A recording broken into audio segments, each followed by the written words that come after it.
you're comfortable with. Let's put it that way. Um, Helps you to learn about your subject matter, see the shapes and values better, of whatever your favorite genre is, whether it's still life, seascapes, landscapes, uh, cityscapes, people. It doesn't make any difference. And they can be, and this is what a lot of pro artists use. Their reference for larger paintings. So you work out all the details, you make all your mistakes small with very little time equity in it. And then you feel really confident when you start your large painting, your final painting. So that's a good way to present that. You can use your small painting study as reference for larger paintings. And I think they are a great way to relax and de-stress because they're small. It's over with. You can go change it. You can throw it away. You can start a new one. You know, if you paint 4 paintings and one of them resonates, you did your job. That's great. And you can also explore things that you are uncomfortable with painting. Like, I can't draw figures. I couldn't draw a head to save my butt. So you can just pick something that you are uncomfortable with, perspective. I don't care what it is. And if you're doing it small, you're going to learn just as much,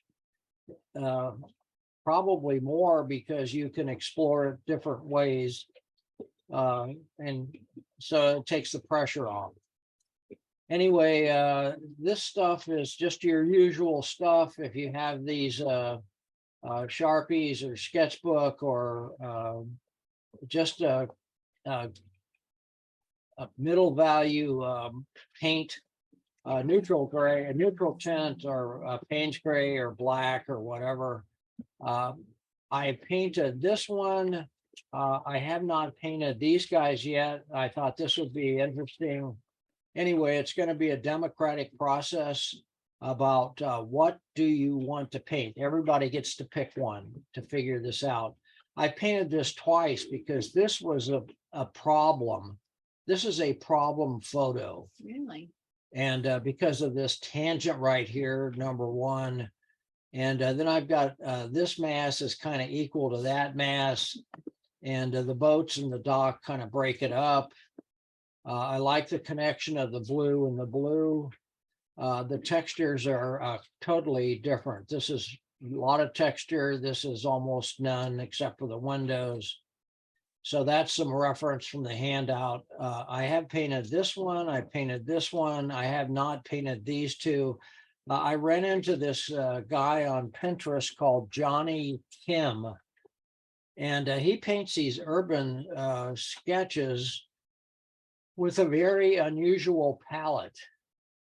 I mean, that pink grass and that teal sign and this part here is just full of, I can make this bigger later, is full of this palette, and here is just beautiful.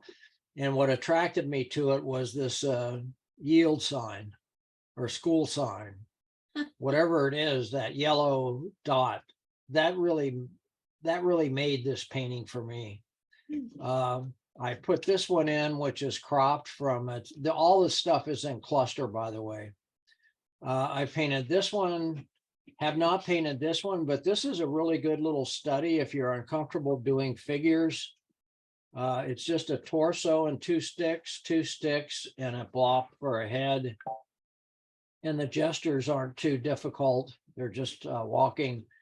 This one doesn't have to be, this could be a cabin. This could be a whatever, could be any kind of a warm structure, and just the trees. And this is just all about the shapes. And these shapes, these diagonals, all make this river. And in fact, we probably are going to paint that today, something like that. Just action shot. I can't do figures, especially skiers. It's really, if you look at the shape itself, it starts off with the C curve. for the gesture, and then it's got another one and another one. And this one I thought was very interesting because you could interpret this a lot of different ways. This would be a very fun one to paint, actually. This is all cool, but it's not all cold. These rocks are cool compared to these rocks. They're warm with cool in it. And these buildings are all in shadow, and I like this light behind here, and you can change these hills, you can do whatever. And this is another one back to kind of perspective. Can I do a bike? Can I draw an ellipse? You could put a cat back here, you could put a dog, you could put a figure, you could leave it alone, you could do whatever. Anyway, there's a bunch of different opportunities. I'll call them opportunities to paint. I want to show you some stuff right now. And of course, if you've been to one of my workshops before, you know that you are going to get a lot of upfront information. This is my Pinterest page, and I've got, I don't know how many I've got now, maybe 5,000. I'm over 5,000 pins. And this is all simple. I put in simple landscapes. These are simple landscapes. If you look at these, there's all kinds of suggestion in there. There's nothing finished about it, but these are great for small studies because I get the design, I get values, and I get a palette out of it. Any one of these are done very simply. A big fan of mine is Nathan Fowkes. You might have heard me talk about him before. He does land sketch, and he paints everything. All these things, a lot of these things are in the cluster folder, but if you see anything in here you would like to paint, including, I've also got contemporary landscape in here. So if that's your cup of tea, doing a page of these small guys, yeah, I'm going to do this with this one this way, and then I'm going to flop it, and then I'm going to put more arch, another arch in, and then I'm going to put a different kind of tree. You can just have tons of fun painting contemporary landscapes.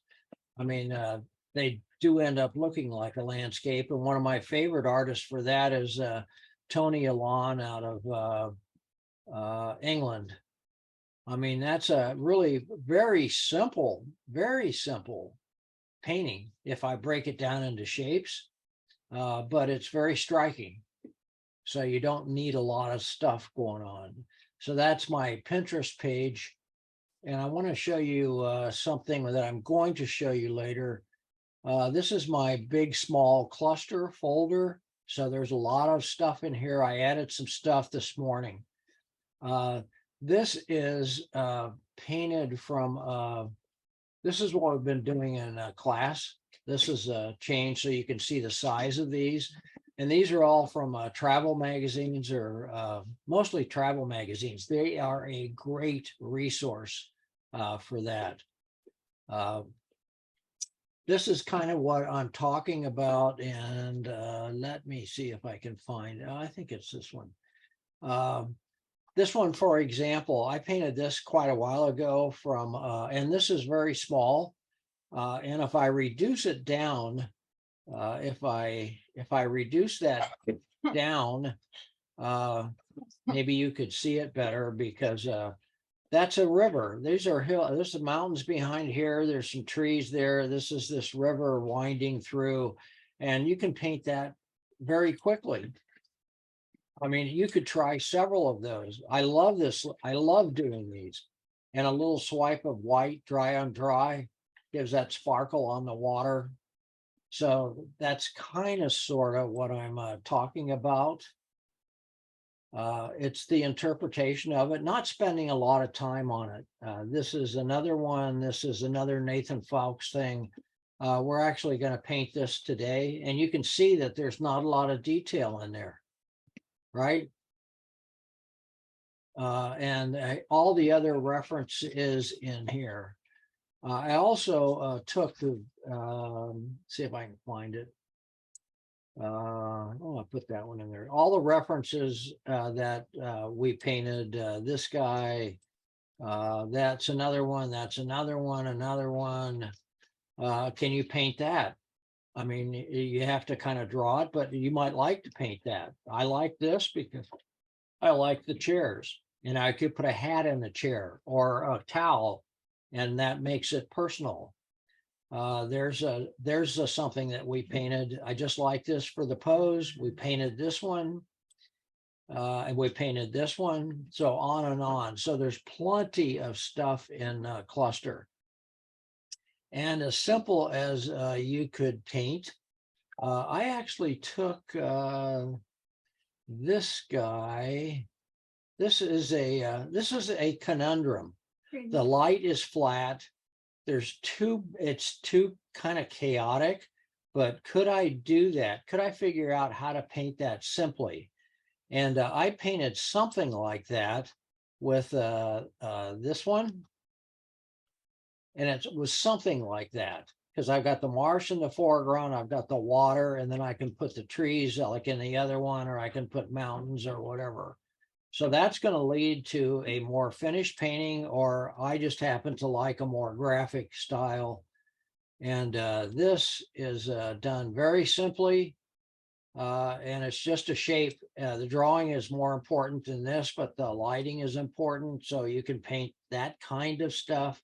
The same with this, that's just some negative painting over a yellow to green wash, and then just finished off. There's really hardly any detail. This is very valuable for just design. There's a red junk, a red sailboat junk going through this valley high kind of those mountains. And how did I frame that? I framed that with this shore and this dark foliage coming over the top. And it's the brightest color in there, but these are actually extremely fun to paint. That's just, oh, look at that light. I love the blue and the orange together. And these are done very quickly. And I'm suggesting that it's not going to be timed, but this was done very quickly. Oh, we went to this cafe in this street scene, and there it is. A lot of these. Anyway, that's my that's in the reference on in the cluster folder. And here's the ones that I painted recently. I love this guy. I love the palette. That's a photo is in reference. And this one was that Greek scene I told you was problematic. I split the tangent here. I increased the blue, the water, and it was perfect. All I had to do was lower this guy, and it ties the blue together. And then I tried one at night. What would that look like with the moon up there? So you can do these pretty efficiently and pretty quickly. And here's another one, which I'm going to show you an example of right now, how I saw that. Here is the actual, let me see if I can find it. It was from a painting, which is fine. Try to take Nathan Folk's stuff and copy it. Here's the painting. So this is, I don't know who did that. It was a study for a larger oil painting. So here's what I did with it. And here's the key to the whole thing. There's that painting, right? So I'm sure a lot of you probably see this as, oh, I've got all those little leaves. I've got all those little trees sticking up. I've got all that stuff in the background. I've got all this water and reflections and all that stuff. If I'm going to paint a scene like that, that's not how I see it. I see it this way. I see it as just shapes. Okay, I break it down. That's the way I start the painting. So, and then I can go back and I can define those trees. I can put some stuff in here. I can do a lot of different things. As you saw from the painting that I actually had up there, which was Don't tell me yeah, it's this guy. It's this guy at the bottom. So I want to study what makes that paint work. What attracted me to that? Well, it's that V right here that points me right down to the start of this. And then I go bing, bing, or I could get into it this way. I added orange because it didn't have it in that original, but I added it because I like the pop of it. I'll move this over a little bit more. There, it works better. And it doesn't have to be exactly, I'm just taking the best parts out of this. So if I do this, and that's the way I see it. So there's my palette I picked, and I've got bright color here, here. So I've got this little triangle your eye can bounce back and forth to. I don't want it just in one spot. It's very easy to make all your paint, as you learned last workshop. By using a little white, you can make any of your transparent watercolor gouache. So yes, I can go back and I can get that light sienna, yellowy, Indian yellow kind of color back. And so what would this look like? And here's the big test. What would this look like in grayscale? It's pretty interesting, actually. These two values, see what happened to those? These got really close. So I don't even see that one. But I see this dark coming through here, and I see that dark. And that's kind of interesting. And I see these triangles jutting up into it. I see this V coming down here. So I pretty well captured that. And then I see the light of that river, which is the lightest part of it. So I went from here to here. So can I do that? So that's my test. That's kind of my test. In fact, I probably would paint this one first. That's a good way to design. Anyway, that's my Photoshop sample of how I see things. I take that and I see it that way. And that makes it much easier to paint. Much easier to paint. I'm just going to put down that color, that value of that color. And now I can do the build, light, whoops. Okay. Light, light midtone, midtone, dark midtone, dark. And my light is being reflected in the river. So that's what I'm seeing. Anyway, does that make sense? I'll take a yes. Yes. Okay. Anyway, so I have several things in here. What I think I'd like to start with is I want you to watch the, I'm going to actually have you watch the first part of this, and I'm going to stop recording right now, but I'm going to show you this first. This is only a couple of minutes. This is an upsell video for the value of painting small studies. And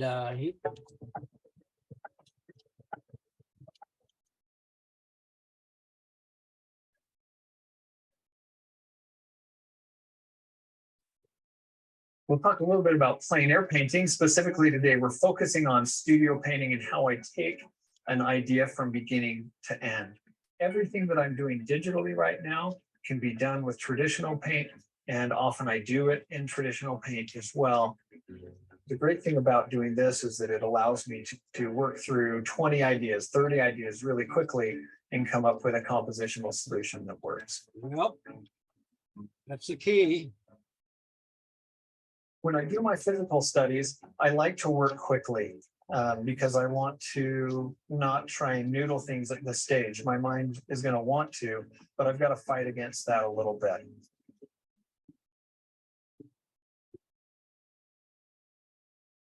He's obviously using oil. Or Now maybe that I have my study finished, I'm ready to move into my final piece.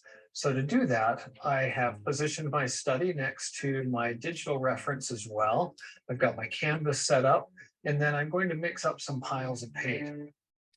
we start with blue as a kind of core of that, but I'm not going to stay there. I'm going to just add a little bit of orange as well to it, as I am adding a little bit of orange to everything that I do.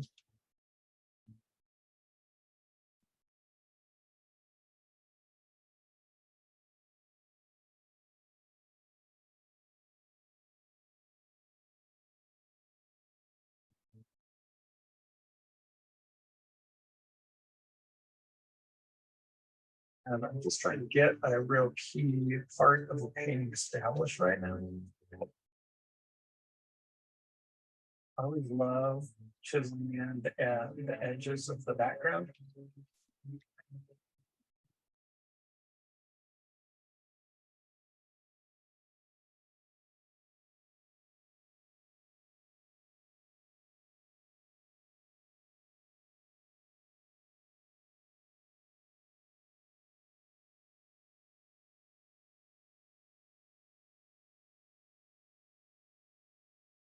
And so I'm often thinking about how can I get variety into my compositions. This is part of the journey, part of the process. And so it's a really exciting thing to be a part of. And I wish you the best in your journey. Thank you. Anyway, I'll send you the link to that, just in case you you liked it or whatever. It's Painting Small Studies is very good. This is schoolism. This is what I'm making a reference to. If I subscribe now, if I do this, I can do it for free, but I can watch free tutorials. I can watch interviews, but I can't watch webinars. So that's $22. I signed up for this one, which is $30, cancel at any time. And here are all the courses that you could take. And a lot of these are digital, but it doesn't make any difference. Creating a gallery show, speed sketching animals, if that's what you're into. They've got tons and tons of stuff to take advantage of. Creature anatomy, gesture drawing, tons of stuff. And they've also got tons of instructors. Here's all the instructors, which I'm sure if you like them, one of them, you could follow them someplace else. Anyway, that's what that's what I'm kind of recommending. And this is one I just signed up for. I'm in the middle of a pictorial composition workout. And he does 21 lessons, 21 weeks. So you have a week to do a painting. And it can be any medium that you want to paint with. This is the one thing I want to show you. And I also put this in a cluster. I have this right here. This is him. This is what he's going to show you. We're painting today, but if you just keep a sketchbook and you're waiting for somebody or you're at an appointment or whatever, you can just do these doodles. I do them all the time when I'm waiting for my class at Cal Lutheran College. And it just, none of them are right or wrong, but some you're going to really, oh, that's really cool. But just the fact that you're doing these, it's back to the 10,000 hours. And he says he's got 100,000 hours, which I kind of believe him, I think. Anyway, let me play this for you. This is first little part here. A tool that has a full range of color, lights and darks, because that's picture making. So the thing that I struck on that made a huge difference. Sorry. And I'm actually wondering why it's showing the bottom of my screen, but that's Recording in progress. Sorry about that. So all my little preamble on that was not recorded, but I'll go over it again while I'm painting it. So we're going to do 1, 2, and 4 color, and then we're going to do something which you guys can discover. Change the light, change the season, keep the same painting, make it different. Is it full of wildflowers? Is it Alaska? Is it, what is it? So anyway. Give it a couple more minutes. And I'm gonna mix up a puddle of I don't know whether this is black or this is black. I'm just gonna paint it in grayscale.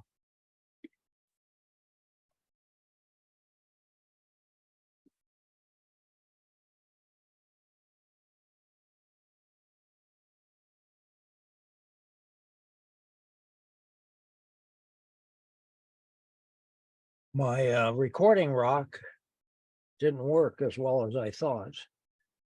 I was sitting here wondering what you did.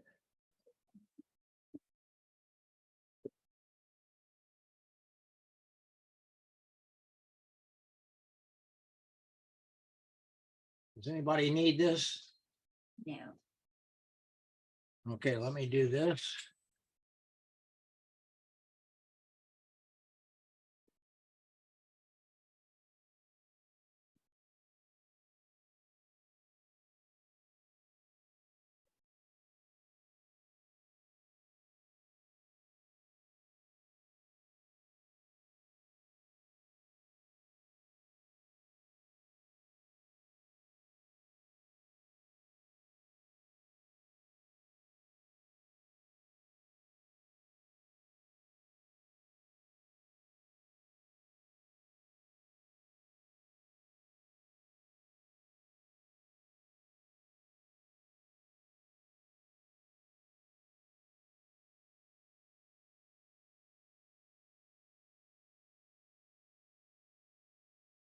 Here we go.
thank you.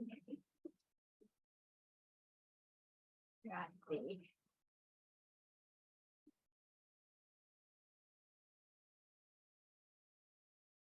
Oops, running out of something. Yeah. Okay, you're on your own. It's a good thing that worked out that way.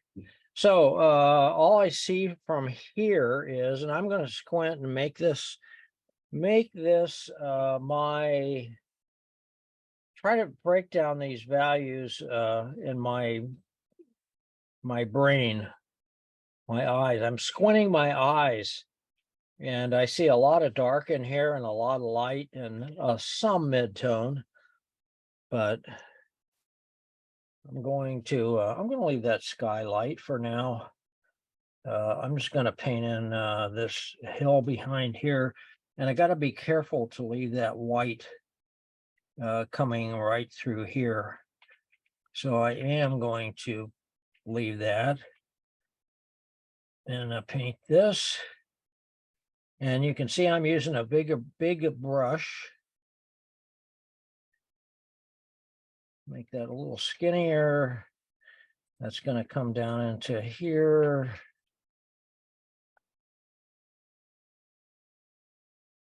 A little different proportion, but that's okay. There, one stroke and one stroke. So what I'm after is the shape of that river, and I think I've kind of got it. Doesn't have to be perfect,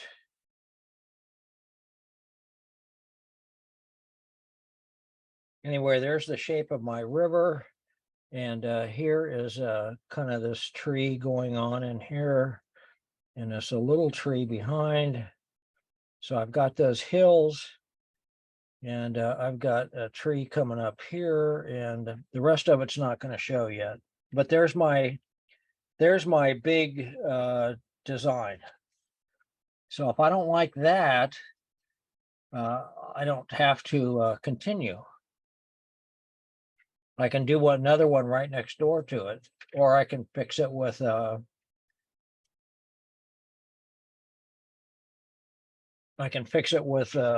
paint, gouache, or whatever. I can use a pencil on top of this. I can do whatever I want to do. So I'm pretty well done with this. I think what I might do is I am going to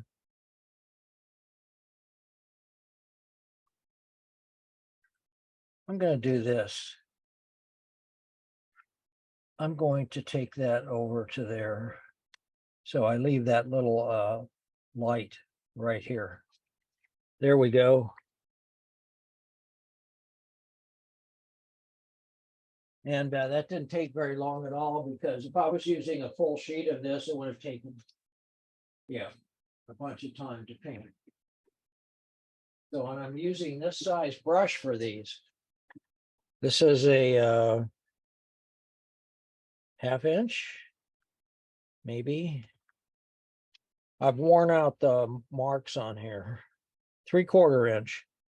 3/4 inch for that size, perfect.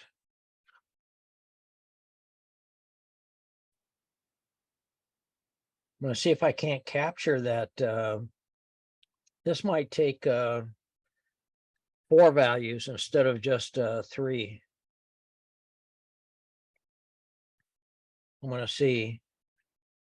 I'm going to make up some darker value right now, but I want this to kind of dry a little bit more. I'm just going to do that. And I'm going to kind of leave that alone. I'm going to make this dark.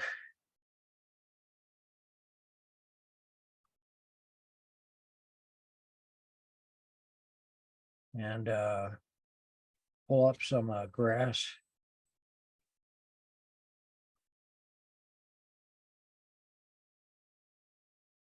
This is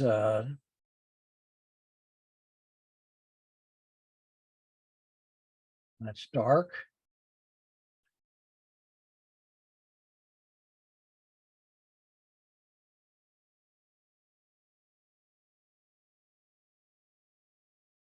My tree for sure is dark. This big one, that one.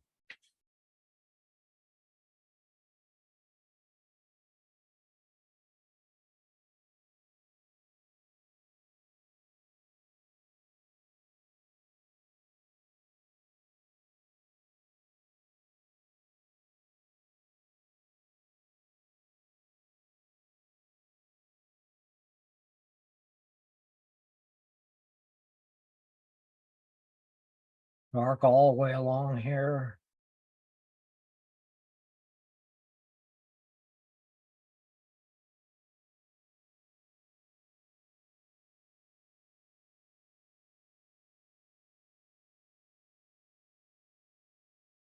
See if I kept the shape of that river.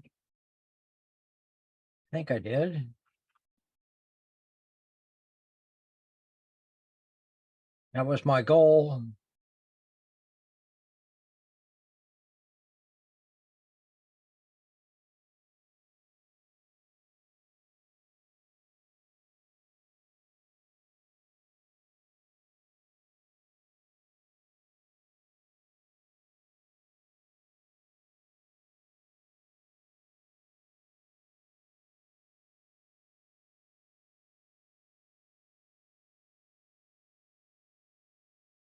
I can take my Prismacolor pencil. Yeah, I can put a few little of those in there if I want to. I could take my palette knife if I'm nutty. Oh, that's already a pretty good tree. So I'm going to put another one going on in there. These are weeds, more weeds. Maybe a little of that. And I have to let that dry. Because I'm going to take a couple of swipes.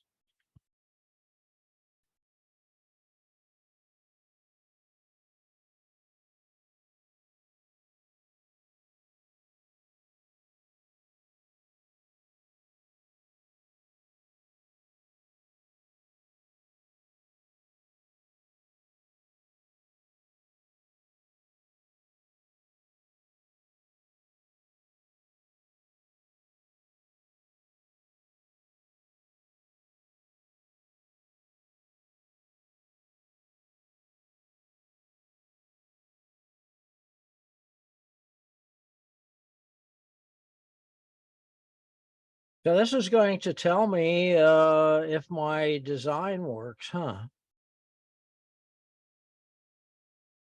going to take a little bit of white right here. There we go. And I don't think I need anything anyplace else. I'm going to make a very light wash.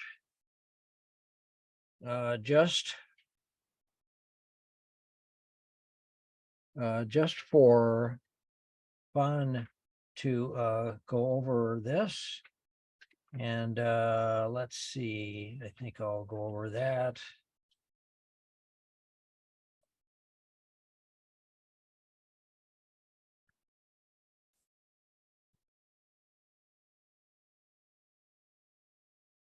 A little too dark, so I'm just going to blot it.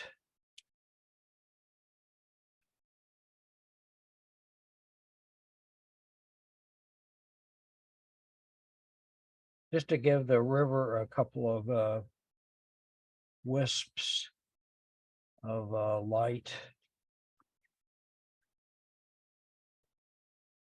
And I think that will pretty much. This goes a little bit more, a little bit deeper. Yep.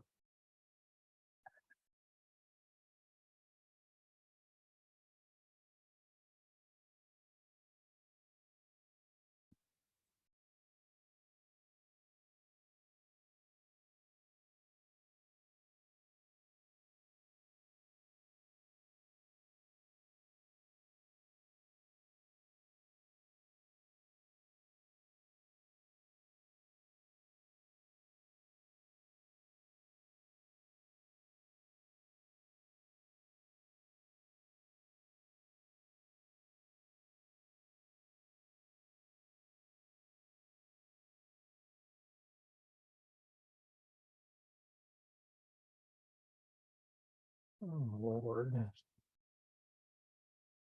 Sometimes this tape works too good for my cheap tape.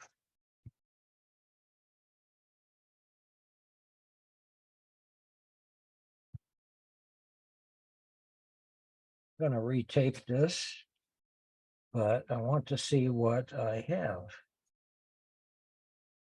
Put that back down.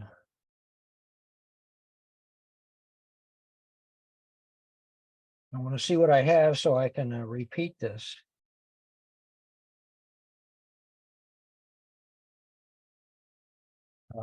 Hey, that's not too bad. I got to kill just a little bit right here, which I can just take a damp brush and go like that. And now I've got that light working through. I've got this jog, and I could put a little bit of, yeah, let's do it. Let's just make that jog go to there. And I'm going to bring this guy over a little bit. I don't want these to line up. That's why. There we go. kind of interesting. So very fast, very simply, I've got my value study done. That's just one color, could have been any color.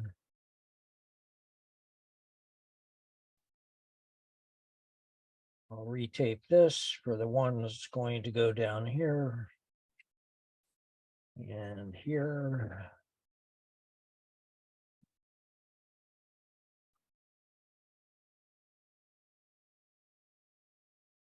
Now I can do one in two colors. Guess what those colors are going to be? Maybe orange and blue.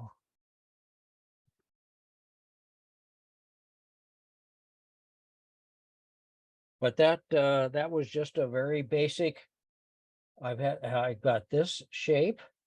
I've got the background shape, but mostly I've got this river shape. That's the one I was really kind of interested in.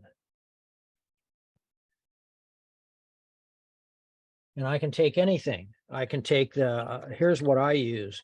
I have these pastel pencils, and if it's dry enough, I can just go back in and I can say, yeah, I want to do a little bit more of that, just so I have those weeds or reeds, whatever it is, coming through.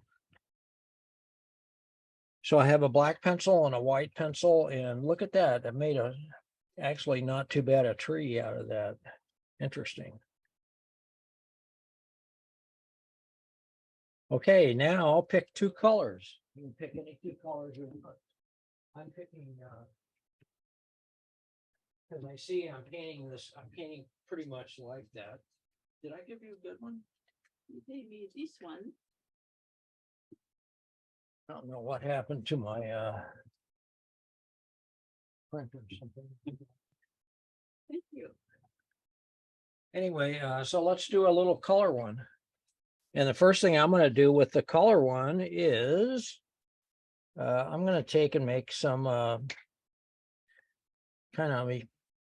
this is kind of gambogy.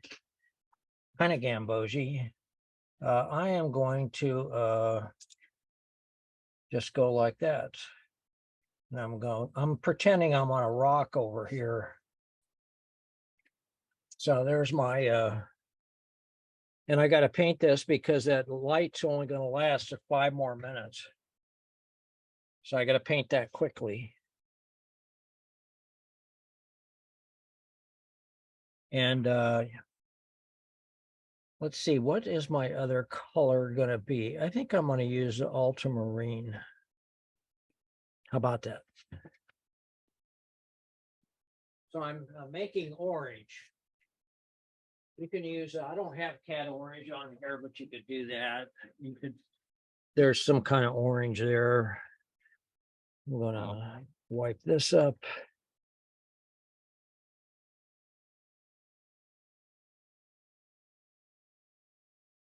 And I'm gonna paint this other one fairly quickly, just like I did this guy. In fact, I am gonna make that a little more orange. There we go.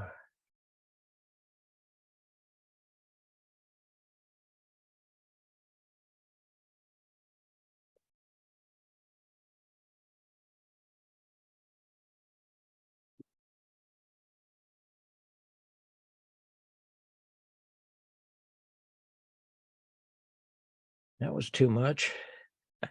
So I'll just wipe it off. No worries. I'm going to mix that ultramarine with some of that orange and make it not quite so blue.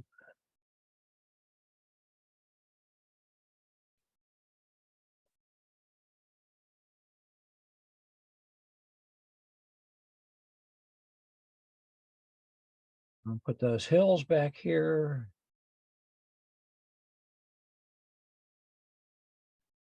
There we go.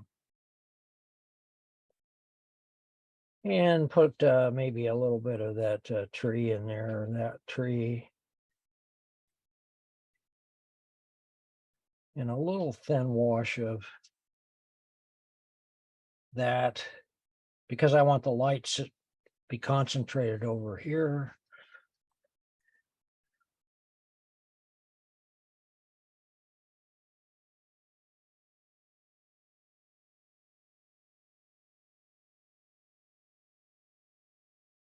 I'm using the orange that I have and the ultramarine together to make a darker.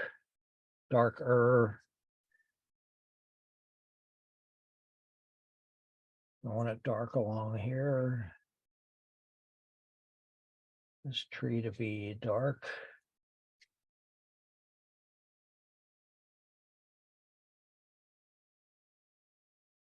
I'm concerned about values now.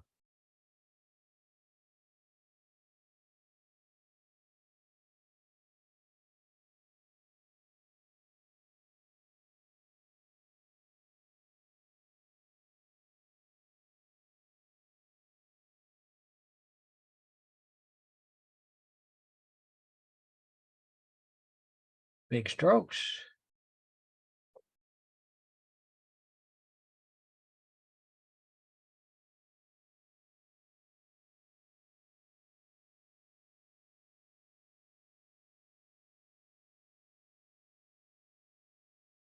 That's starting to look like a river.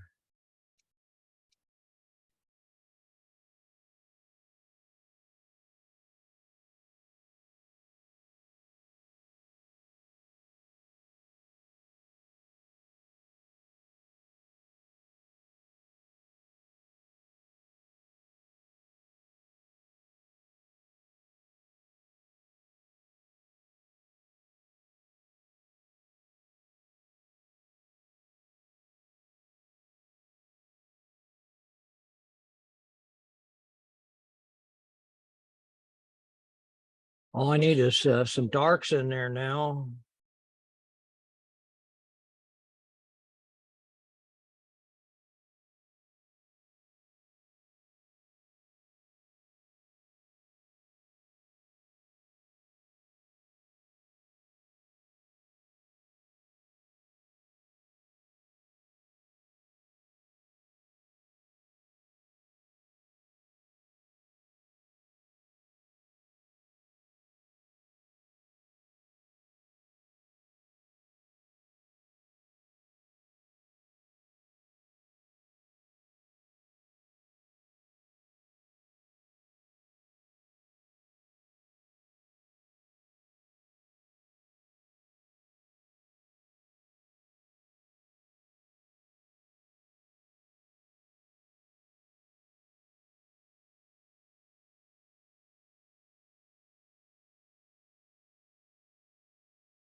One stroke, one stroke, one stroke. And one stroke. Pinch that down a little bit more.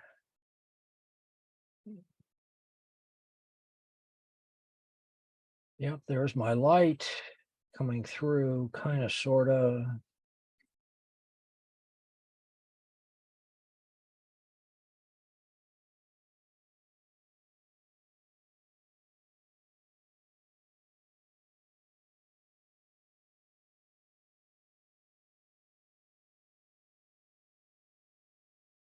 Take this.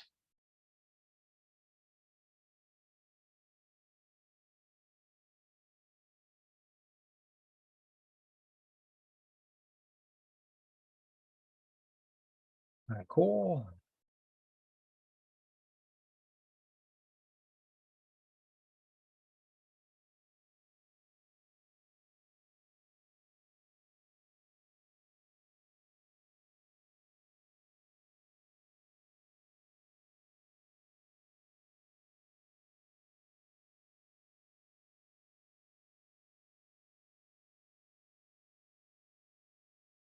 Remember, you're not doing a finished painting here and you're doing whatever it takes, whether it's pencil, white paint, black paint, chalk, to make a good little study that's going to lead to a masterpiece, right? Right. Good job. Yeah. So make all your explorations here. I'm not going to say mistakes. I'm going to say explorations and discoveries here.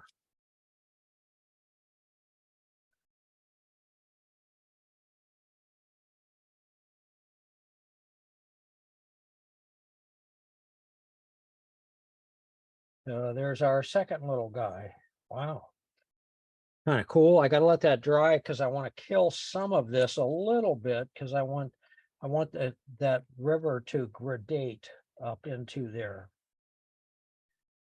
So I can use a little bit of my white paint again, just to make sure. So here's a little blob of white up here. That's more lights coming from. And I'm going to put this right through here.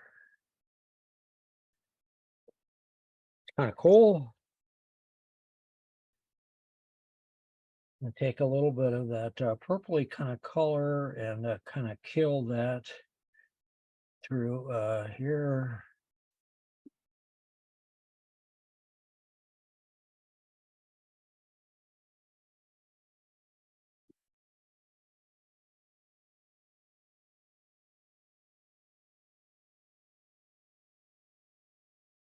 And we have our little river.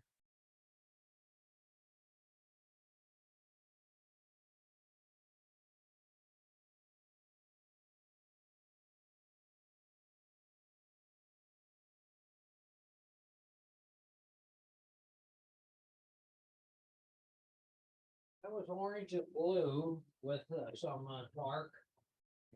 So I don't know what I would do to make this full color, except maybe I'll use some pink in. So it's going to be fairly similar to that. So let's try something different right there. Does this make sense to you guys? What we're doing? Yeah. They're just big shapes, and you're letting, because we're painting in water media, watercolor, whether it's transparent or opaque, that is going to let the watercolor make the detail. These are just studies, so you don't have to. Yeah, these are just studies. So that's all they are, and they look pretty good on the monitor up here when they're that small. Mhm. So that's all you're after. And what we did is we painted all our midtone, leaving the white paper. And we painted our darks over the top of that midtone for definition. Not everywhere, just where we wanted the dark. And same here. That works pretty good back there.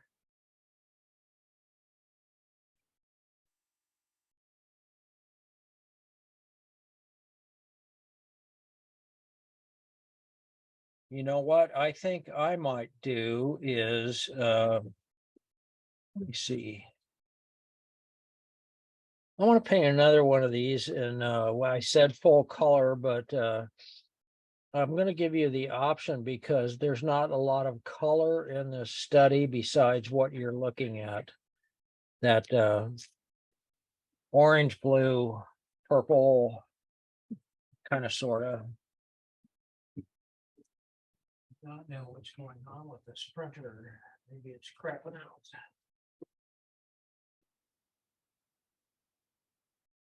Anyway, it's a fairly simple subject matter to paint.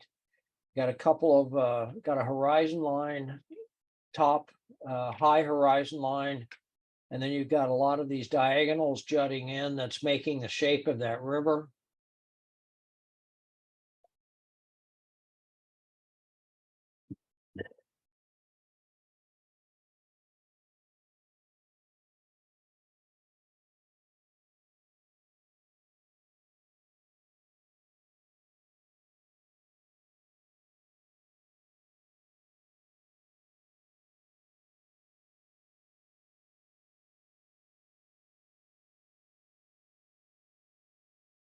I'm gonna try to paint this, let me see.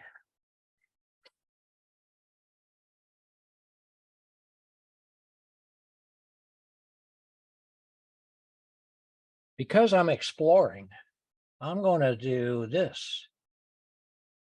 One stroke. And then I'm going to do this.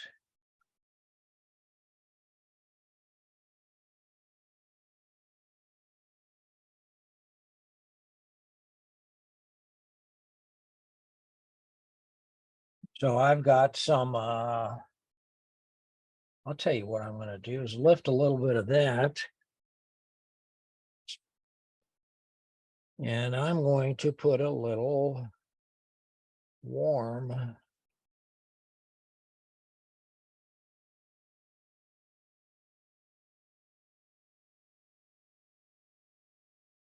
coming in from that side.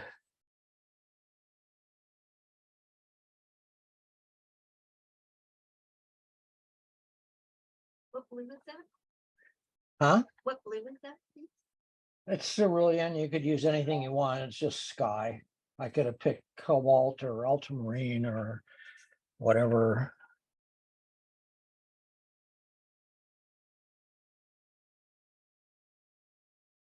Boy, I dug out some of this old, my old tubes of gouache, and this orange is, I think, not too good anymore.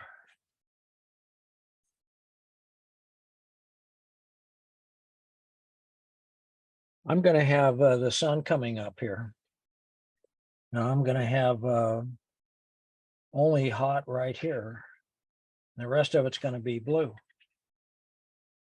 So there's one way to discover, and that was not very many strokes, huh?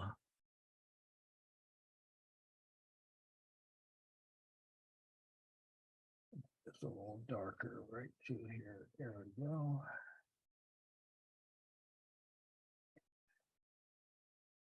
We're gonna let that dry. Now, these are the kind of strokes I'm talking about. I'm not talking about, I'm just talking about, just go for it. Look at that. That part right there is just what I want. It's got light coming from right. Low light coming from right. Because it's very warm.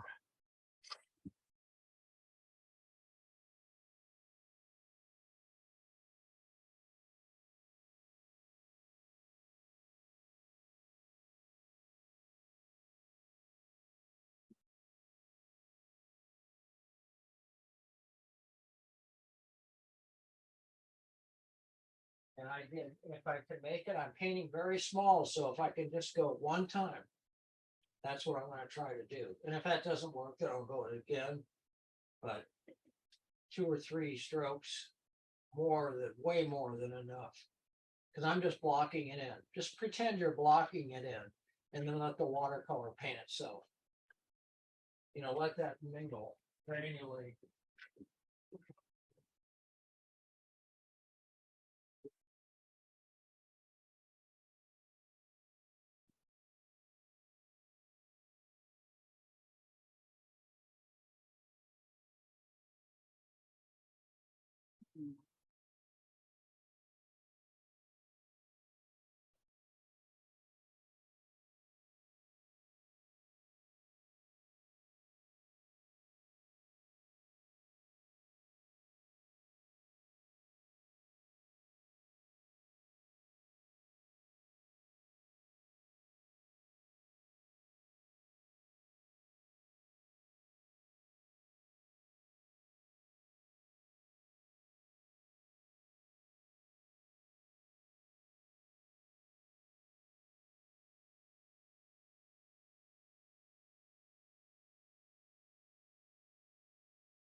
I'm a big fan of graphic, as you can see, but I'm also a big fan of Sumi painting and woodblock prints. So because they deal in shapes, they get a lot out of shapes and they get a lot out of line. So especially the shapes. And so that's why I like those so much. And if you get this, I'm telling you right now, this art history section, the first hour of this webinar is what led to, what led to, what led to, what led to. And in the late 18th century, in Europe, Japanese woodblock prints became all the rage. And guess who took that to heart is Toulouse-Lautrec. Oh, You can compare it. You can see where he got that influence from.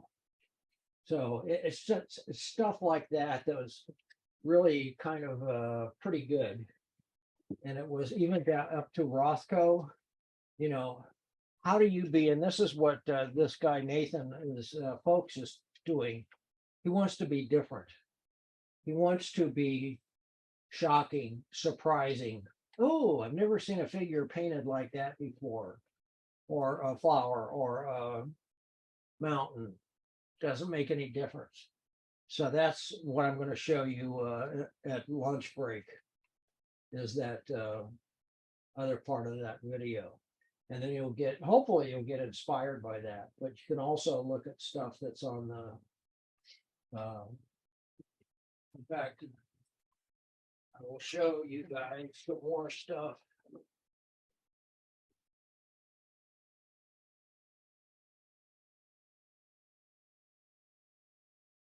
even now, I haven't looked at them yet.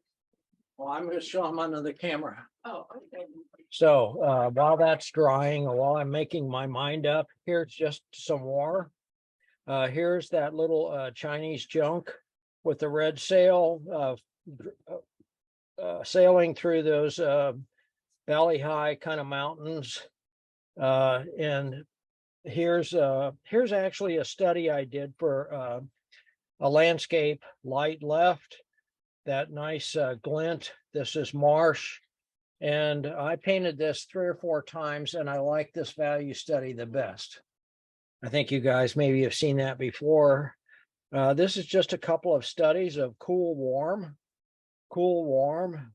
And why would I start a big one if I haven't figured it out here first? Yeah, there's some technical stuff that I could do. Same thing here. There's light. Where's that? That looks kind of like sailboats. This is a farm scene. I've got a little architectural trapezoid there, a little farm scene. I don't know how many more are in here. Oh, I have lunch here. There's lunch. Anyway, these little guys, leftovers on my palette, blue and orange. Just make a swipe, make a horizon line. That's the first thing I do. Is it low horizon? Is it high horizon? If I'm doing a landscape, if I'm doing a cityscape, it's still the same thing. So here's glowy light. These are just very simple shapes. Here's what watercolor will do for you. It'll paint these guys with those lost edges. And to balance all this, I put that in there. So that's kind of like that one thing I showed you, and you've seen this before, but it's very simple. It's that V pointing down to that and this road going up. Anyway, those are just some stuff that I have in the studio. I wanted you guys on Zoom to see.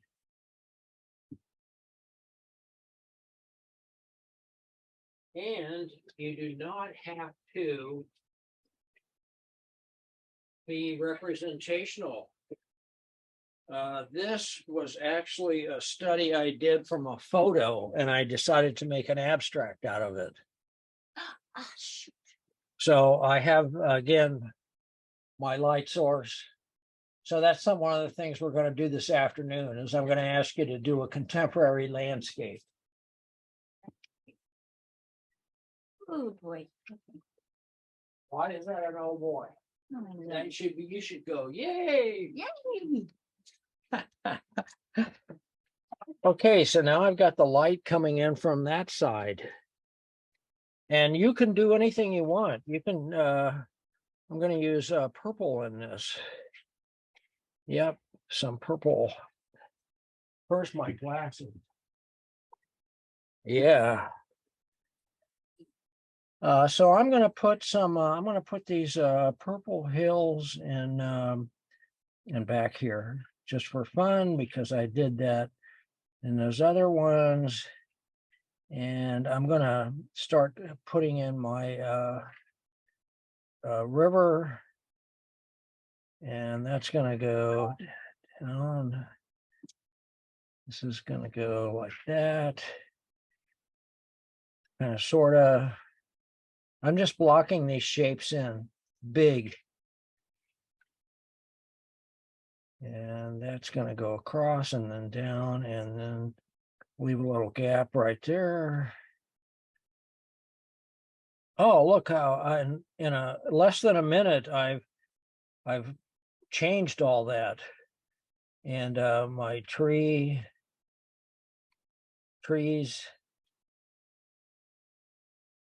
Wow, it's kind of cool. Very short time.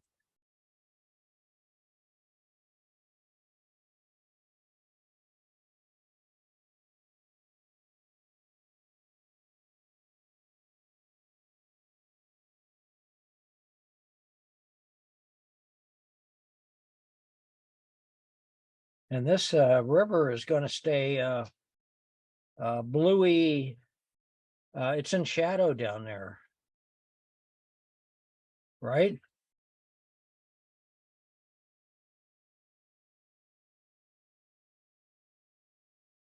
Yep, it's in shadow. And that'll make sense when it gets to be when I put my darks in. So that's kind of a cool little palette, I think. I'm going to put some more dark right here. Here. Yep.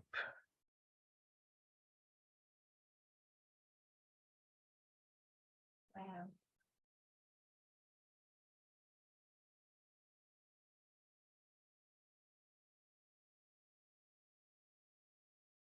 And this tree coming down, something coming down in there. This tree.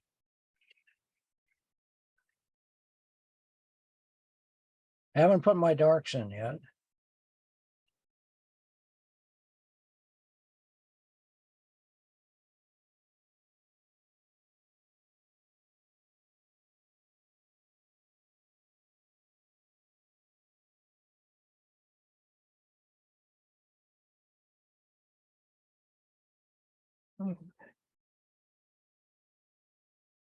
Kind of got to let that dry a little bit because I'm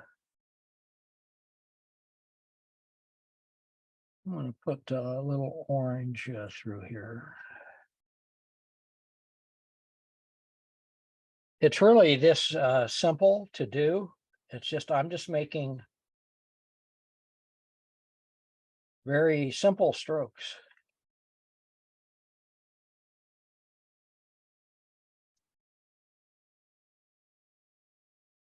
Actually, that should be, I'm going to make that even more.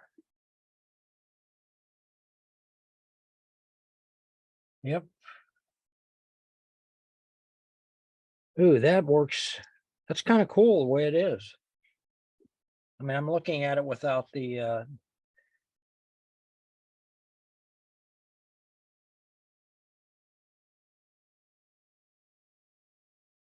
tape on there. I'm seeing that in my mind. But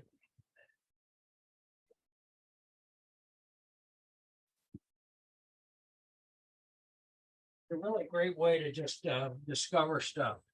And not all of them are going to turn out, of course.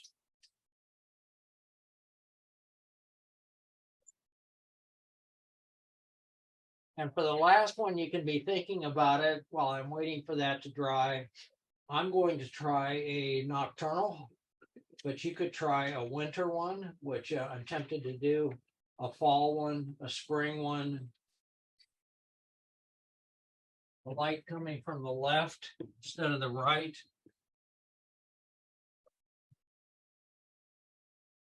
Pretty cool, pretty fun.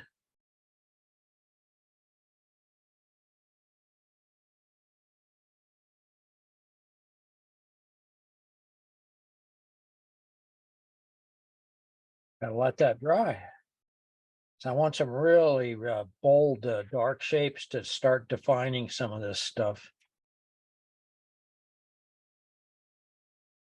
Still using this brush. I haven't used, well, I think I maybe did to put the white in there, but still using this brush.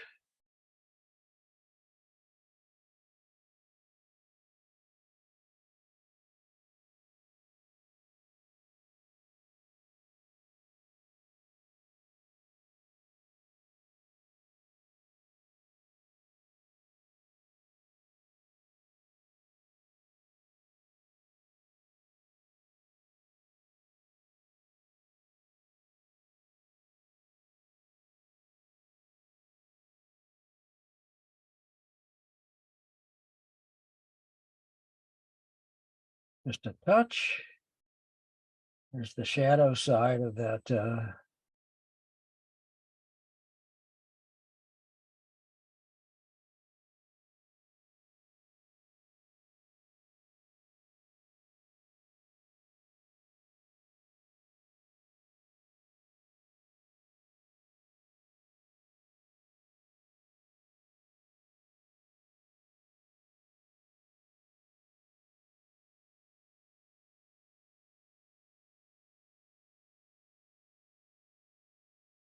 Shadow all along this bank right here.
So you use the black color? So you use the black color?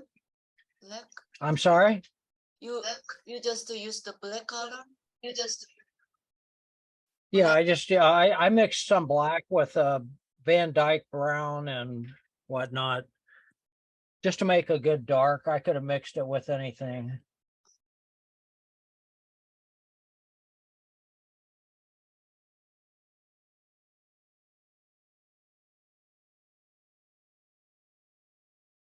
I just need a good dark in there. I wanted a good dark in there.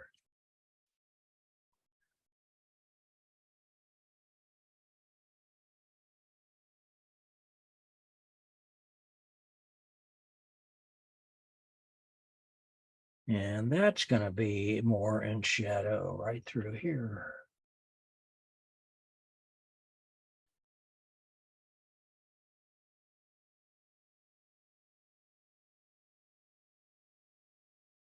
Now I can take my white paint and I can mix it with a little bit of that Gamboge kind of color. I'm going to put a few sky holes in here. This is just a little comp.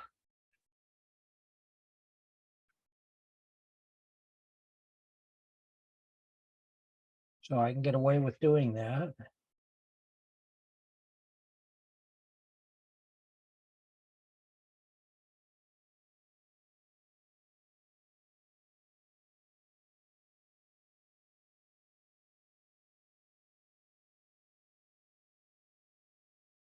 Quiet this down just a little bit.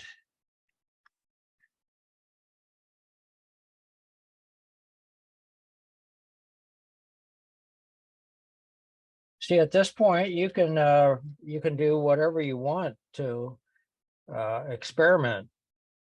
And what if I introduce another color? What if I simplify? Does the river still work?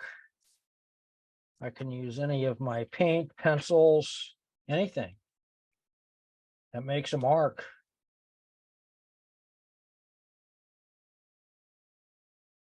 Yeah, that has the effect that I wanted it to. That's different from that. Now the sun is over there. And I've got this little hot spot right here, and that's right where I want it. And this is pretty quiet down here, or should be, because it's in shadow. There, and that's better. Simplifies it a little bit more. Brings your attention up to here. See, I think that's for me, I like that one so far.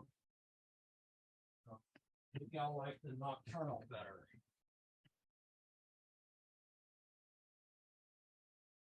That makes sense? So now you can play all you want. You could take that, you could do 100 of these rivers. And you could put tropical foliage in there. So that's now on the Amazon. If you wanted to, you could put a boat in there. You could put vines in there. You could put whatever to make it completely different part of the world. So anyway, but I'm working off my basic design. That one's a little higher on the horizon, but I'm not going to go change it now. I could, but I'm not. Oops, new piece of tape. I'm going to get this other one in here before lunch break.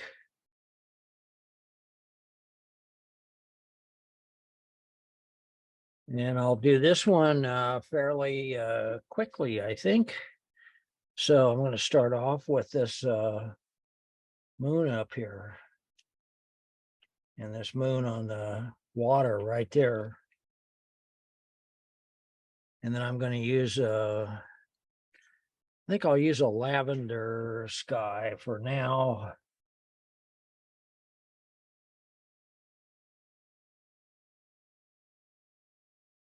Make sure that horizon is a little lower.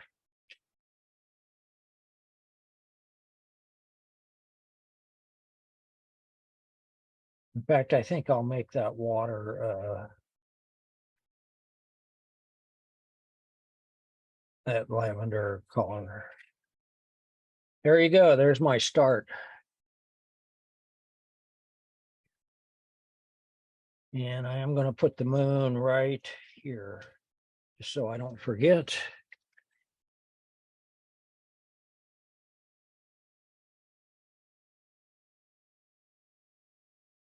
I'm going to make that sky darker. I'm going to use cobalt, I think. I don't know what color that is. Oh, it's ultramarine.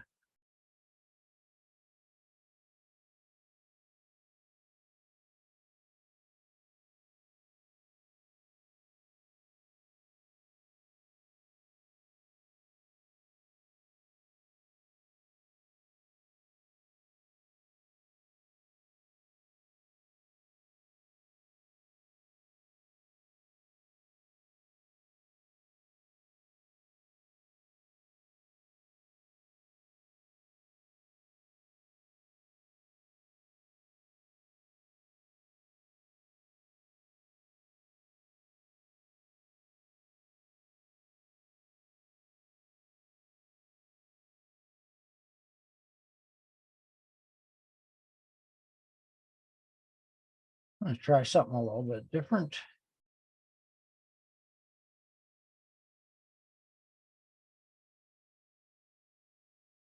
That red purpley kind of color.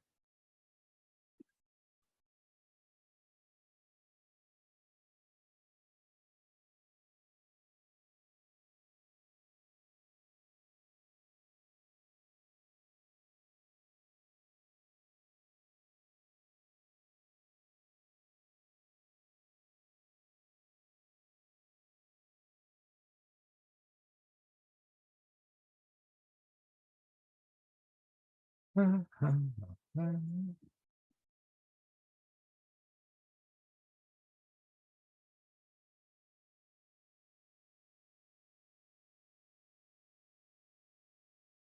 would stay pretty much in shadow. So with that. Hey, there's a start. That's a start. Mhm. I gotta let that dry, but that's kind of what I'm after. Huh? Wow, Few strokes. Huh? that's so dramatic. Yeah. Well, that's what you can do when you do these little guys. You can do a bunch of stuff.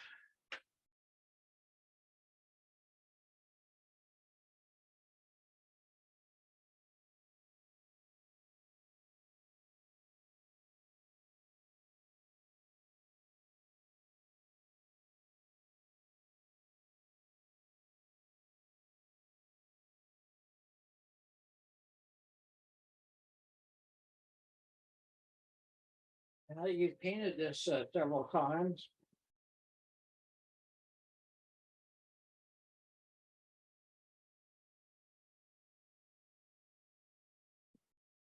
You ought to be in a swing of this. I could have done 8 of these easily. I'm going to use some alizarin. I think it's alizarin with my black to make a burgundy kind of color.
Almost good enough there.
My best one.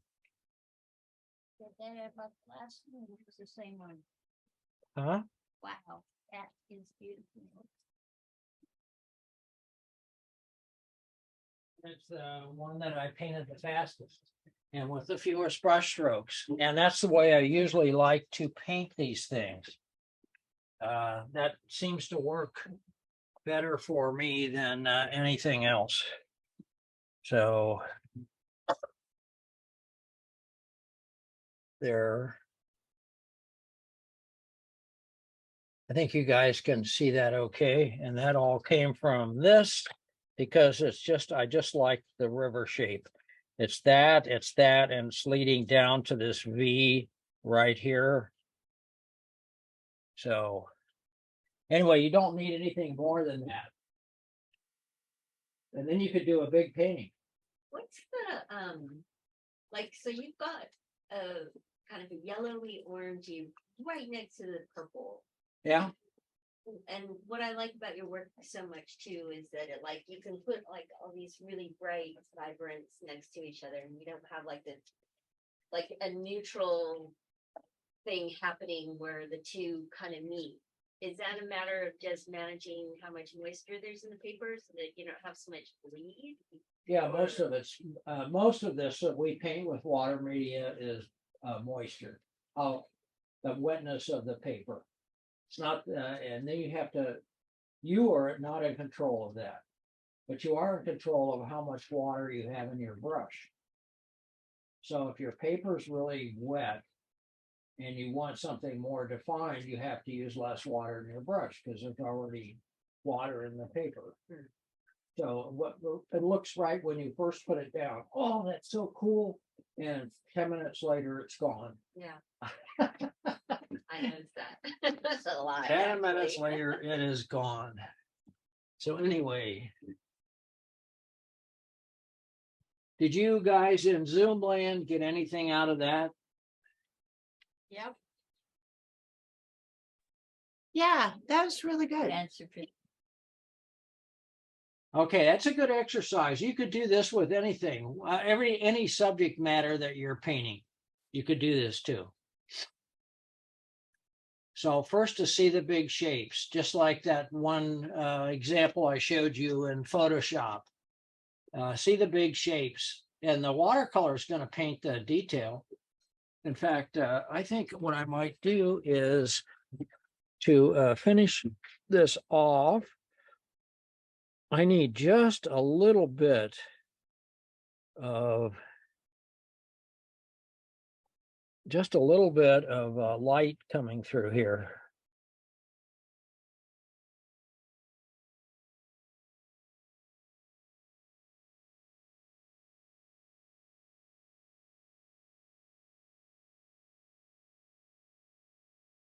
That's enough. Maybe something over there. Or maybe I liked it better before. I don't know. That doesn't make any difference.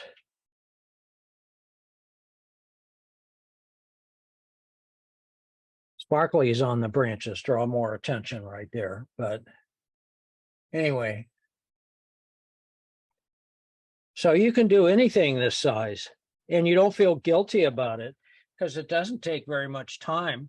And it really doesn't, you're going to like, I painted 4, I'm going to like one better than the other. Low stakes. Huh? The stakes are low. Yeah. Yeah, you don't have a lot of pressure. In fact, it's what I said. It's just fun. I have fun doing this because I don't expect anything. I don't have any expectations, and I'm not being judgmental. Except, oh yeah, that's too light. That's too dark. That's could be a better shape. That could be a whatever. So Yeah, I like it. It's fun. it is fun. I'm glad I'm not the only one. I mean, that's a very simple composition, actually. And it's an interesting one. Mhm. So go back to that video again. Find artists that you admire their work and just paint them. Okay. Just copy them. Doing it, but small.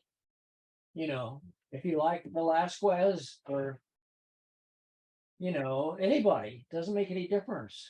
Alvaro, Andy, anybody.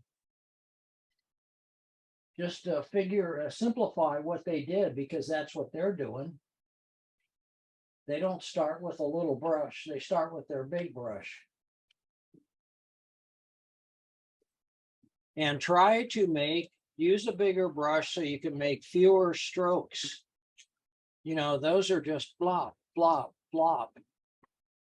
And then don't try to fix stuff. That's for last.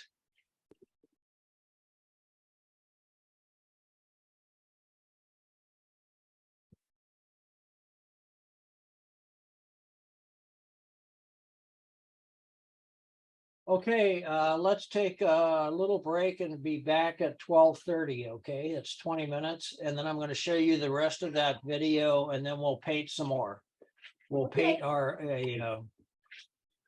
judgments, our democratic choices. Okay. Okay. See you at 12:30. I'm going to stop the recording. I'm going to pause it. There's that one. And this one next to it, I see a horizontal. I see this crucifix. So I'm just going to draw a crucifix.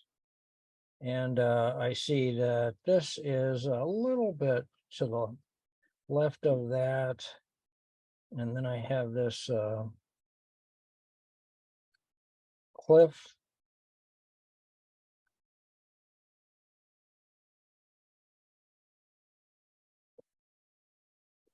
And this is going to go that way. And then I have this tree up here, which I'm just going to indicate. And that's really enough for that.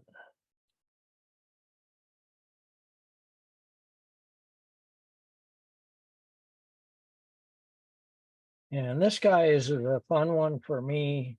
So there's a high horizon about through there. And then I've got this diagonal coming down. I'm going to end it there, put this little guy in, that little guy. I don't care about anything else. That's enough. Now, the big thing for me here is the shape of the river, or this, what do you want to call it?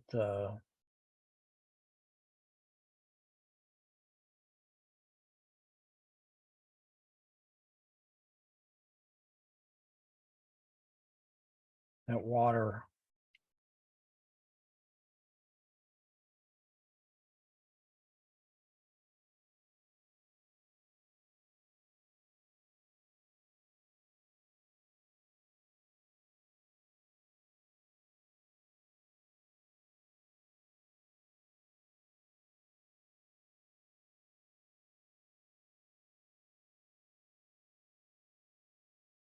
And some rocks. I'm going to paint most of these, so I don't care as long as I have them in the right, kind of in the right spot.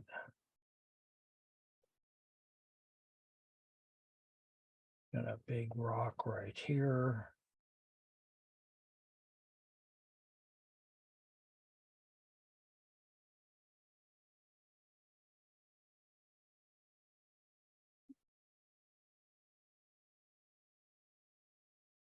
Have to figure that out when I paint it. And that's actually okay. I'm gonna get rid of some of those, a little bit of those pencil lines.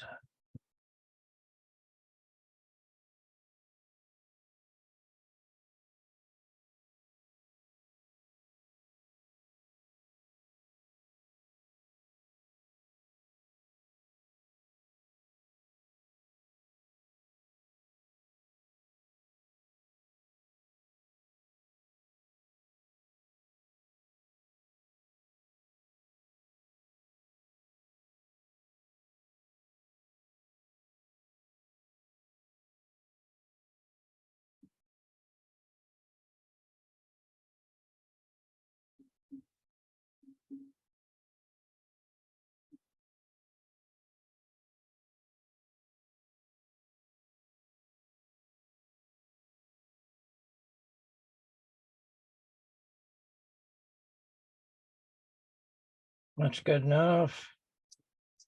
Put something down here.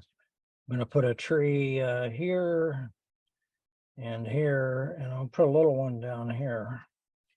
That's good enough. Those are just all shapes. This one is really kind of interesting. So I've got a line going through here, and that's that line to me. And that puddle, that this pool right here, I'm just going to draw like that. And now I see that I've got a rock basically right in the middle here, which is that. And it's going to flow around. There's another rock.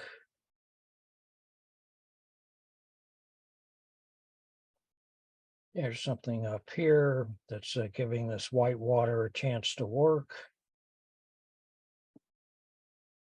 Big rock. So now I'm actually kind of trying to draw the shape of the white. So I've got this big guy in the middle. It's kind of round and going on down through there. And that shape, I'm squinting my eyes at it. That shape goes right down into some dark. And then now I've got this pinch and this water going off. And now I've got another diagonal right here. So I'm just going to put that in. There's my diagonal, and this is going to be more white right here and a little white right here and flowing on down. And the rest of it is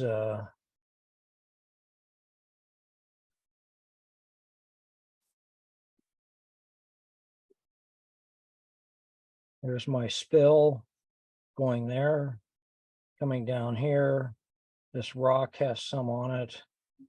This guy.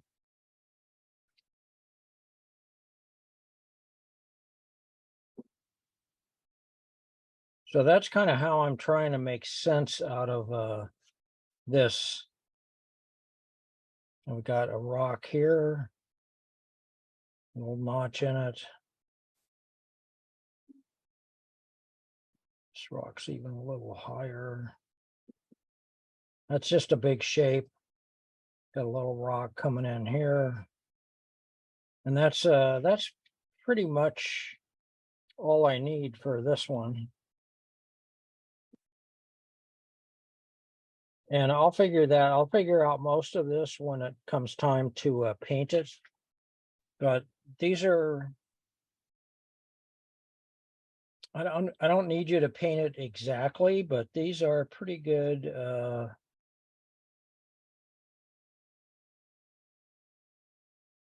indicators of my pretty good shapes to paint from, I think. All these are, that's what I'm after. I'm after those shapes, those big shapes. I drew the horizon. I figured out where the horizon is here. This is actually kind of a diagonal. This is actually kind of a horizontal. I'm going to erase that because that's going to be white. That's going to be white. So anyway, there's my fabulous drawings.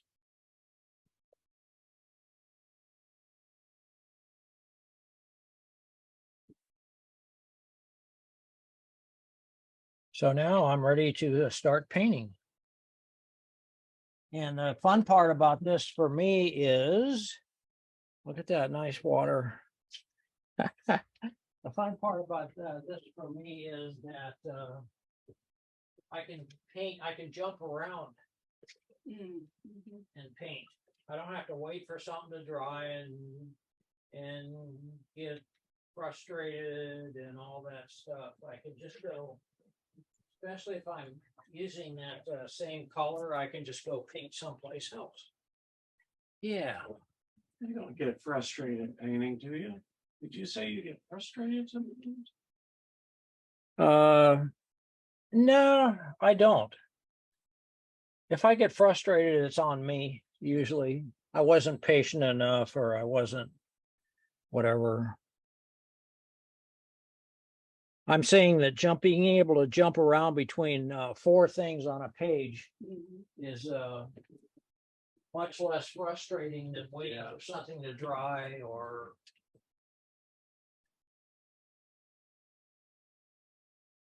And they're just studies.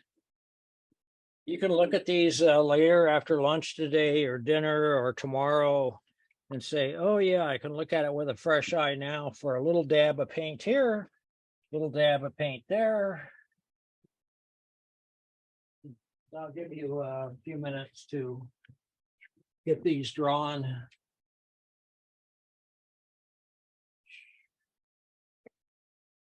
They're all different. Different subjects, different, and they're little different proportions. So like you said, with that waterfall in the far right Yeah, corner, you kind of drew in the white more than anything else and then worked around it. correct. Okay, The two big things here for me are the bottom two is the shape of that little runoff water yes, and the water and the waterfall.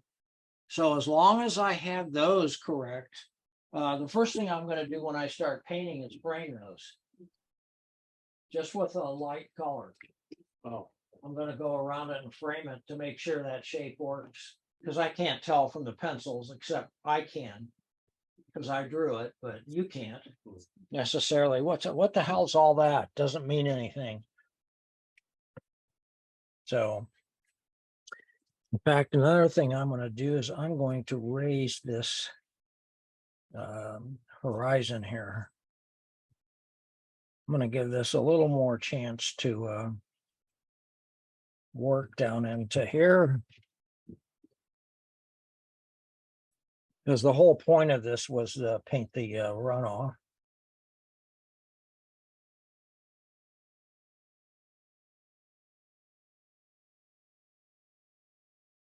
In fact, now that I'm looking at it, I see those rocks go off right through the middle.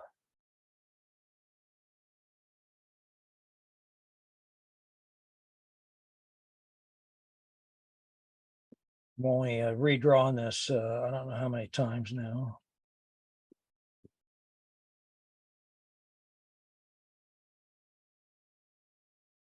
That's better. And that means I can raise this guy.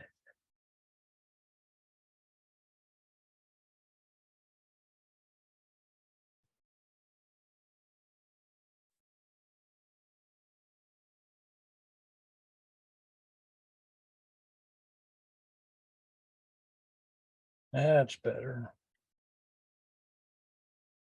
I don't need all that other stuff in there. I'm going to paint these rocks so I don't have to draw those necessarily.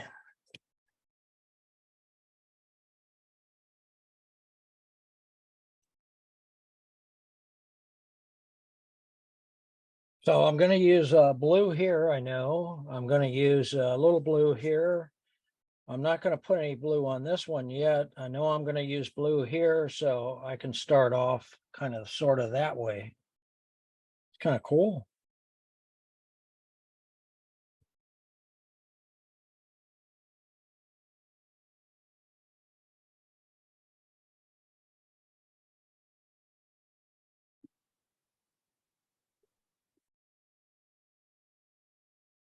Don't try to draw a detail. Don't try to draw that rocky little edge on there or those little trees. It's just it's a diagonal. You're going to paint that edge. So just keep the shapes very simple. In other words, I am not going to try. The first stroke I made on this was just this. I'm not going to try to do all that.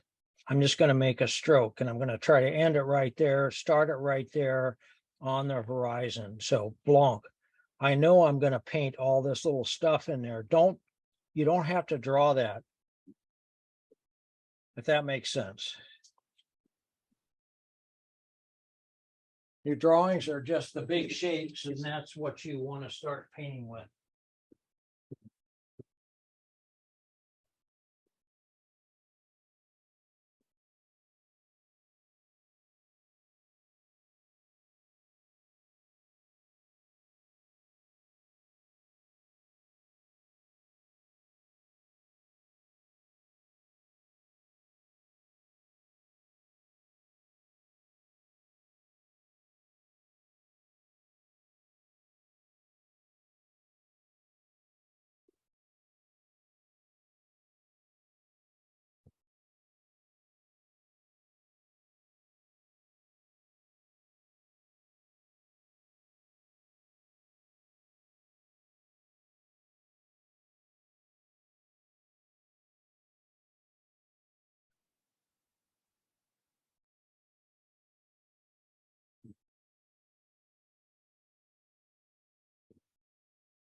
You guys see all the wildflowers Mm-hmm. this morning? They, the poppies, they planted, somebody planted over there. Yeah, Where's that? Julia planted on, out the window, on that little hill over there. Every day they keep getting more and more. Yeah, I walked up there and take some pictures on a break. I have a lot at home. I have more than. I'll I bet can you do. possibly. My neighbor planted his whole front yard in poppies. Oh, really? Solid field of poppies. And I threw some in my area too, but. I didn't want solid. Okay, I want you to watch how I start this. And I'm not going to start it. I'm not going to be too crazy about it. So I have I'll make that a little lighter, maybe. It's going to dry lighter. So I have this, and all I'm trying to do is outline You're right. of these guys. Hmm. That's all I'm trying to do is I'm just negative painting Mm-hmm. and see what I see, and I can fake a lot of this stuff. I don't have to be too exact. Here's something else going on. In fact, all these little choppy kind of brush strokes, I think are fun. So now I've started to figure out my flowers. And as I go down, I'm going to add a little red to it, or purple. And that's going to be something else. So I'll just let this kind of flow together. And I'm not painting everything. I'm going to go back and put in some water and soften some edges and make it more interesting and be kind of controlled. But that was kind of cool. I'll just go right through. I'm just going to go right through that. And I want to keep my stem, and I'm going to go around this guy, and this guy is just a cluster. Add a little bit more pink or red for just fun. And I see where that's going. So there's kind of how I just painted that. Now I'm going to go back and I'm going to add a little water and just free it up, and maybe add a little darker, oops, wrong blue. Just to add a little dark in some places while it's still wet. Just in these little corners, especially maybe, yeah, I'll put, if I put one on that side, I got to put something over here. So right now I'm just going to do a stem that's going to be there, but not be there. And I want to soften this edge because that's going to fly off the page. I could use a little spackle. I could use a little whatever, and I can go back and I can play with all that stuff later. But those look like flowers. I mean, that looks like a flower to me. So I've kind of accomplished my, I'm going to define that a little bit. I'm going to put that back in a little white gouache. I'm going to skip forward to this one because my big deal on this one, you can remember what I did there. It's pretty simple. I'm going to use this light color, this light sienna kind of color. And I'm bleeding that into my blue, so it's going to get green, and I don't want it to, so I'll go down here. So here's my light sienna kind of color, and I'm painting this guy. So the first thing I want to do is I want to go around it I want to go around all this and I don't care what happens over here. I want to go down and see if I can't capture that water. And I'm painting light enough. This is actually going to dry lighter. So there's the start of my waterfall. And I see it's going to go down through here. And there's one rock. Here's another rock here. This doesn't have to be perfect. Here's another rock coming in here, and that's going to start framing this waterfall. Darken here. This comes to that little notch. See the waterfalls start to Yeah. happen. Yeah. That's the only way that I think that I can paint this. I don't want that to go over there, so I'm going to do that. And now I'm just going to make a big C curve. And I see that I have stuff down here, so I'm just going to block that in for now. I'm leaving the white. And I'm using the same basic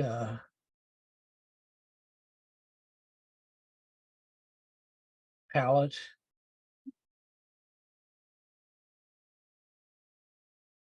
And if I put in the middle, then it's going to be my waterfall. Little rock.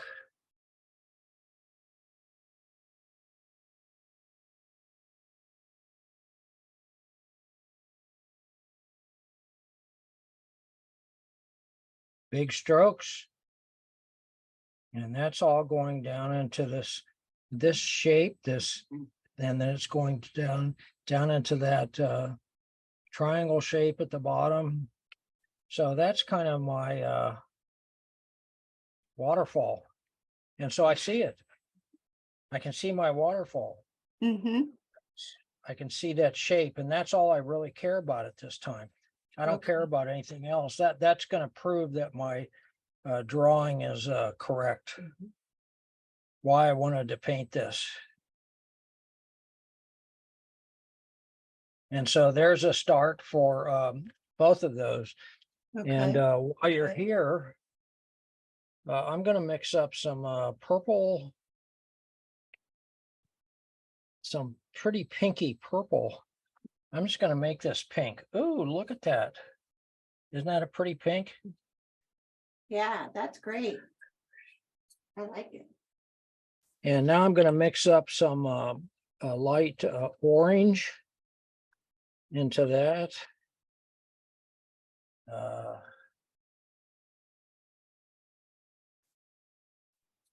Put a little bit of that up there. Some more little redder orange. Put that down here.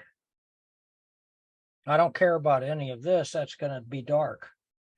And now that I'm doing that, I'm going to go right through here because that's going to be the reflection off of it.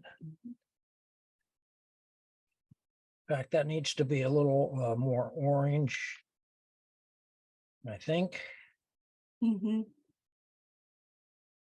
So there's a little bit of that. And this is going to fade out. It's going to fade out. And then I can get into my blues.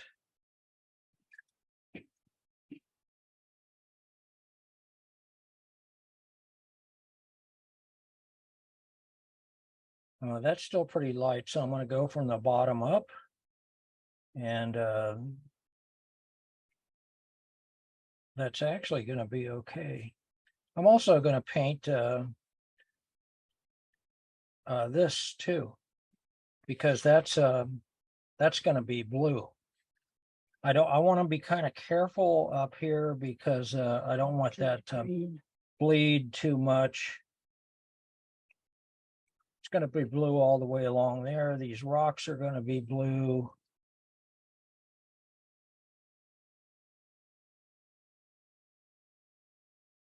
And what I'm doing is I'm shaping that river. I'm going to leave that alone. And I'm gonna go back to maybe some purpley, more purple kind of color. Mhm. And a little orange.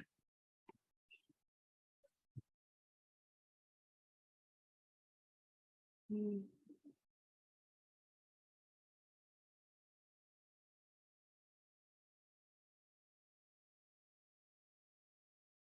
Anyway, that's pretty much what I have to do right there.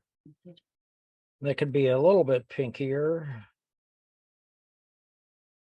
Right here, maybe. Anyway, that's really all I have to do. I can see that being finished now. I mean, I can see my shapes. This is going to get darker and frame this because this is darker down here. It's darker than you think, but it's going to dry. It's going to dry lighter. In fact, I could put that in there right now. And these are going to be gray blue around here. But now I got to let this dry. Finishing these flowers is pretty easy. Most of the heavy lifting is done. I got to put in a little gray, a little dark, a little yellow. That's about it. I can go back and I can lift a little bit now that I see it. I want to take some, I want to make that lighter right through here. So I'm just going to go up. So now I'm just going to let that dry.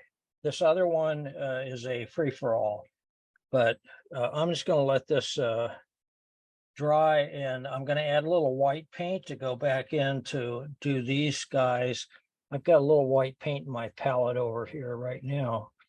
Let me just see if I can't do that while it's cooking. Needs to be a little lighter yet. I'm not trying to do anything.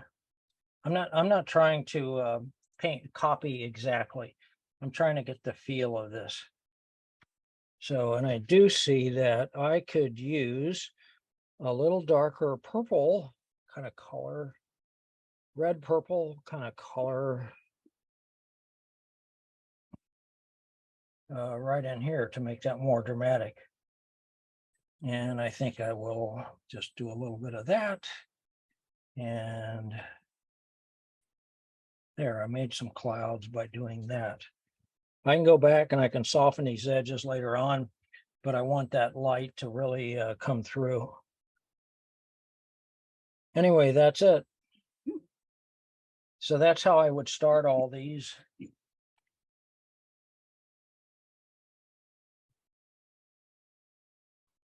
And now I can see if my shapes are going to work, if my values are going to work. And so we'll continue after this is dry, but now I can go back and I can paint on this other stuff. What about your guy on the right, upper right? Are you gonna do him? No, that's good. That's kind of a one-off. I can. I mean, I can. Just a I couple can of start shapes. putting this in. I see those bright cliffs. Yeah. I see some of that color up here someplace.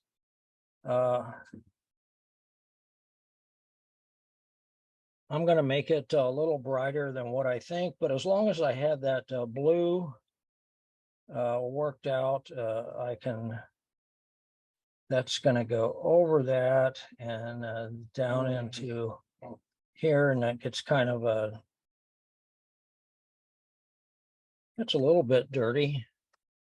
I'm going to put some purple there and some very pale blue or whatever pale color over that. I'm trying to be very expressive and free with this one because it is, it's abstract. This is going to be pretty dark. down to a certain point. Just blocking in shapes. That's all I'm doing is just blocking in shapes. Take that dark and while it's drying, put a little stuff here. I've got a thing there. I've got a thing here. I've got a tree going up. I'm not going to do the tree right now. But anyway, there's my little block in. And I'm going to wet that slightly here just to, I see that I have that white, that light color going down through there. And I do have this funny green going right through here. I don't know if I can get a good green, but I have that funny green right there. It looks like a collage. So I don't know if I'll add that or not. I added enough for me. So anyway, there's my block in. There's my block ins for, I'm halfway done with all these paintings. So that didn't take that long. And I know they're going to work. I know this waterfall shape works. And yeah, I can go back with a little bit of white paint later on and say, yeah, okay, I need a little more, just to remind me, I need a little more of that there and a little more of that someplace else. And this has the effect that I want.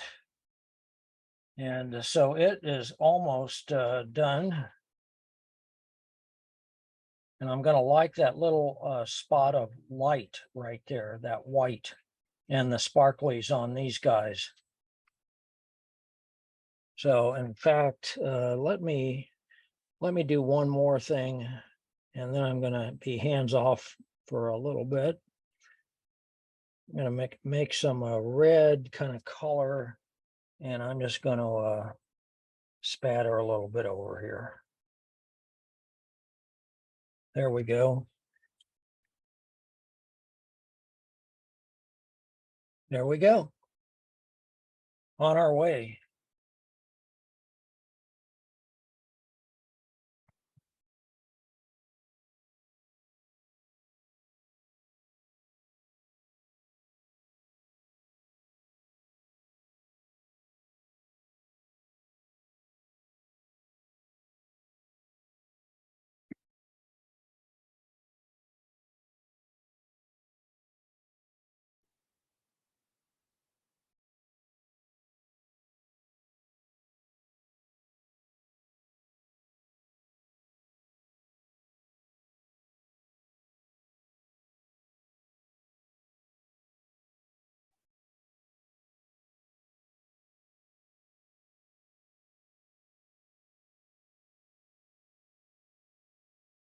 I'm going to pause the recording and let you guys catch up. Do not let me forget to resume.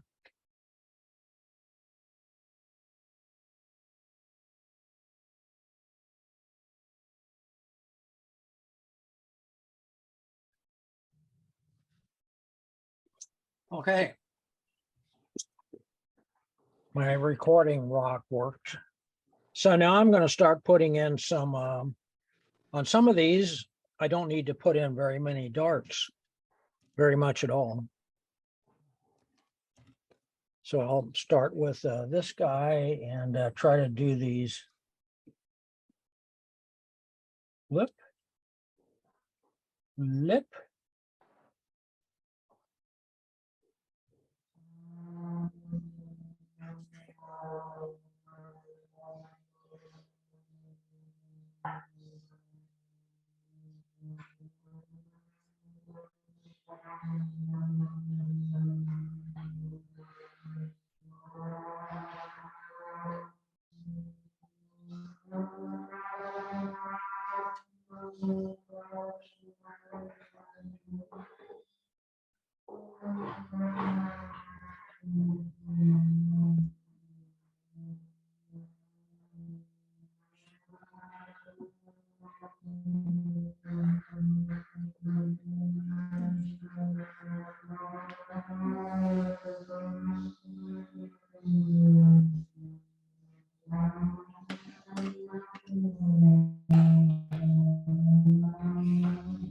I don't know what that is, but Weird.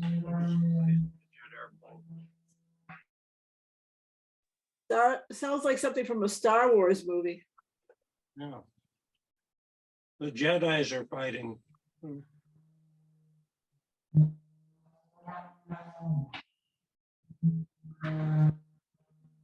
That'll work. It's not gonna take much.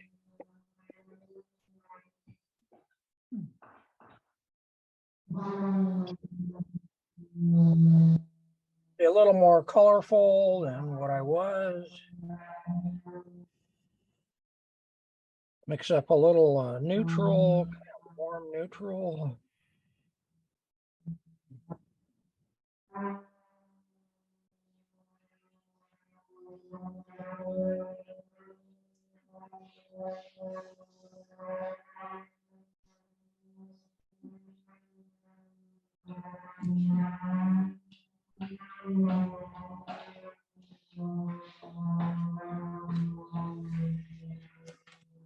I don't need much. I mean, I'm just gonna leave that go and add a little bit of What was the dark color you used for the stems and at the bottom of the flowers there? just a brown. Okay. Gluten.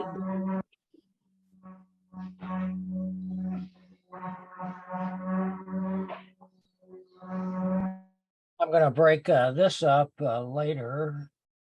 I might as well just lighten that right now. I'm gonna use a little bit of paint to do that with, but that's good enough. I mean, it's good enough for this exercise. So this one I'm gonna let go. I'm gonna wait on. So I need a dark blue. So I'm gonna make some pretty much kind of right out of the, I don't even know. Oh, I think that's phthalo. Yeah. I'm just going to make a dark kind of phthaloish blue. And now here's where I can just use that one stroke and I can put that in. And keeping in, I want that big shape because I want to follow my little rock.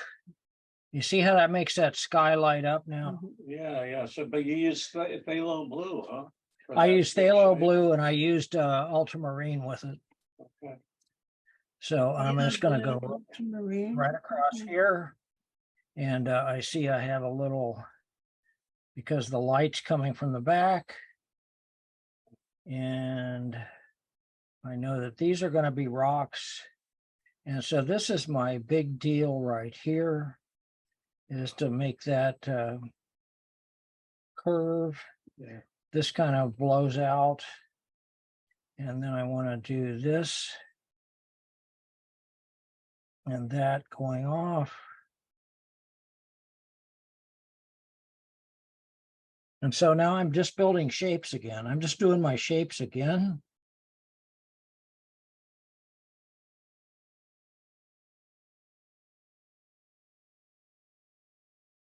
Still using that big brush. This little thing jets out here. And then it goes on into this nice little curve. And this little thing and that. And all this gets locked in. See how that made that? Now it's starting to work. Pretty cool. I'm going to soften a few edges in here. There's going to be some rocks coming through.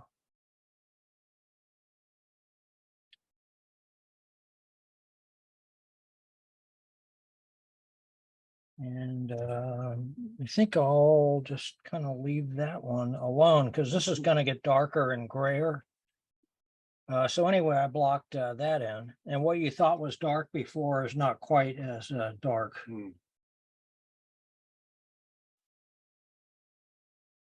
Just some nice little funky shapes in here.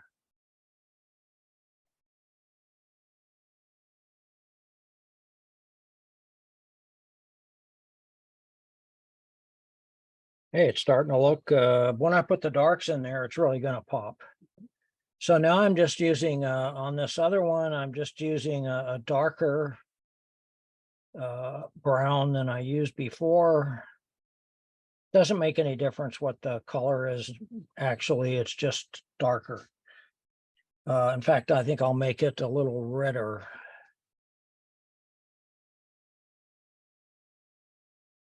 But dark brown. So I see I have this rock. I have some dark here. I have some dark coming in here and a little rock shape.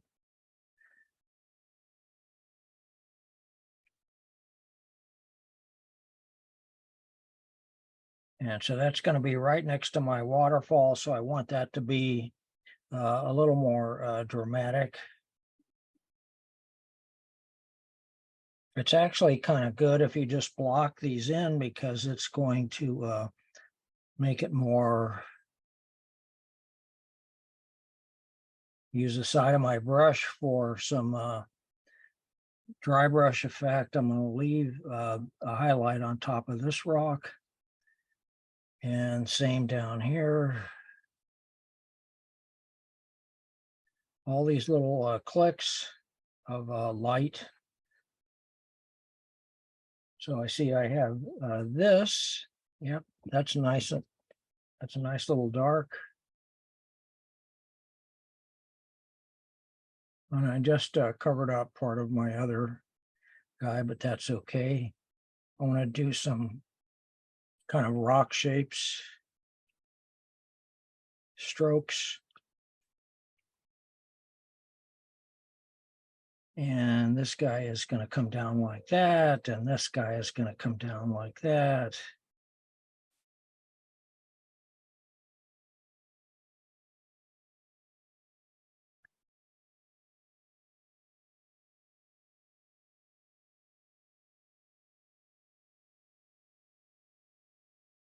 And here, this is a dark rock right here. This is not my dark yet, but we're getting there. And this is a little plane coming down through there.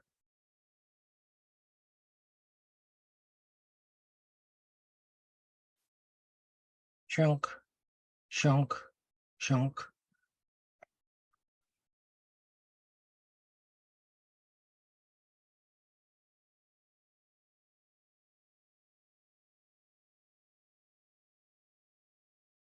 I like this wedge down here.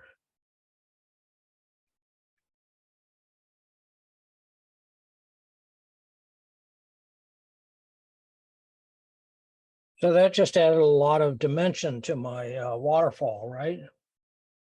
I think. So that guy, I'm not going to worry about yet. I'm just going to go darker. I'm going to go straight darker. And you know what? I think I'm going to mix a little blue with it, ultramarine-ish. Because of the water's like spraying around and stuff, or? I just want a cool dark. So this is going to add more dimension yet.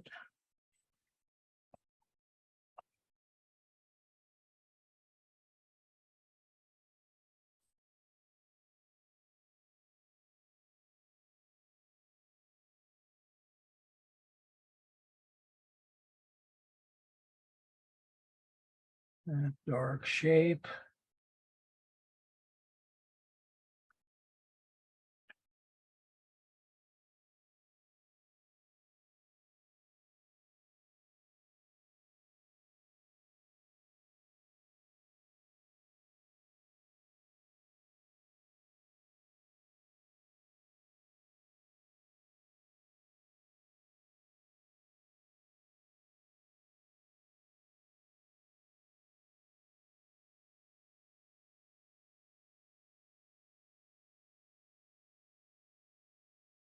With the rock there. This goes darker as it gets away from the light.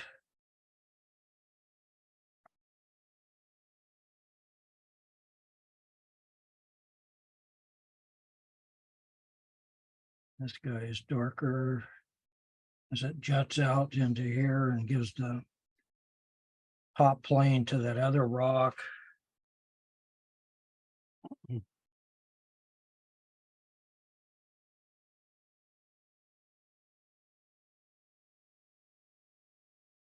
Now I have to let that set up for a minute.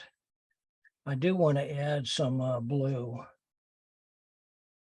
I'm going to add a little blue down here.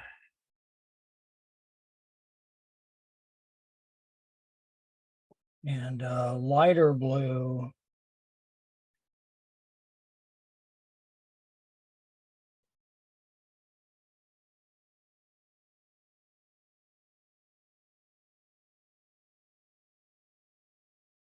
I don't want this to be distracting, so I'm going to blot that. I don't want that to be distracting. That's going to be in shadow. I'm just taking a damp brush and kind of gluing some of these things together. That's all I'm doing. I'm going to take that same dark. I'm going to take a ultramarine. I'm going to put some brown in it to make it, to give me a dark. I'm using a Van Dyke brown on here. So that's going to give me a dark. I want even darker. That's a nice cool dark. So here, I'm going to leave some of this, these rocks along here.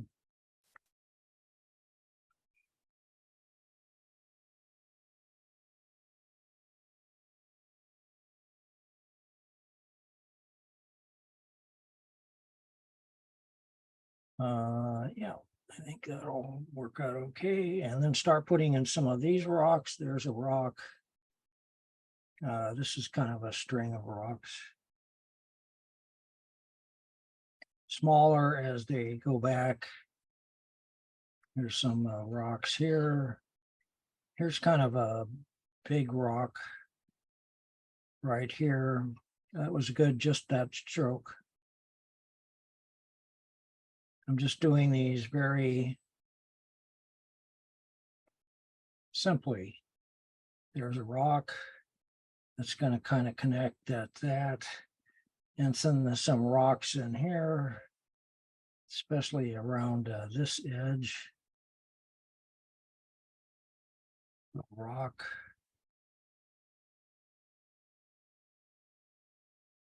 And this kind of goes like that. This rock's important because it shapes that river. Now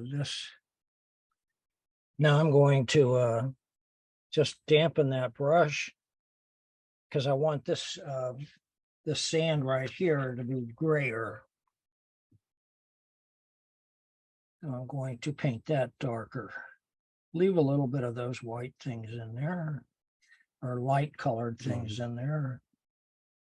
See, that makes a big difference.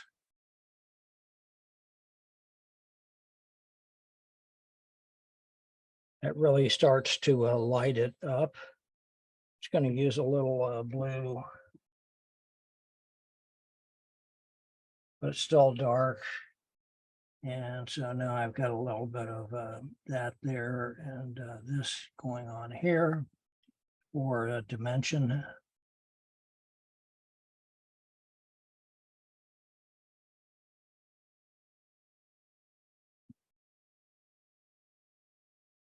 And now I'm going to take a little bit of that same dark and see if I can do this.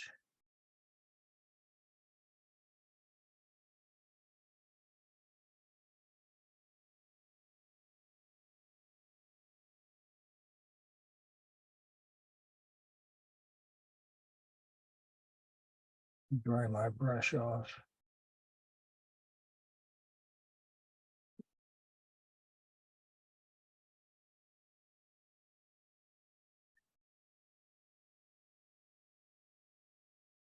I'm just indicating, so that's all I need.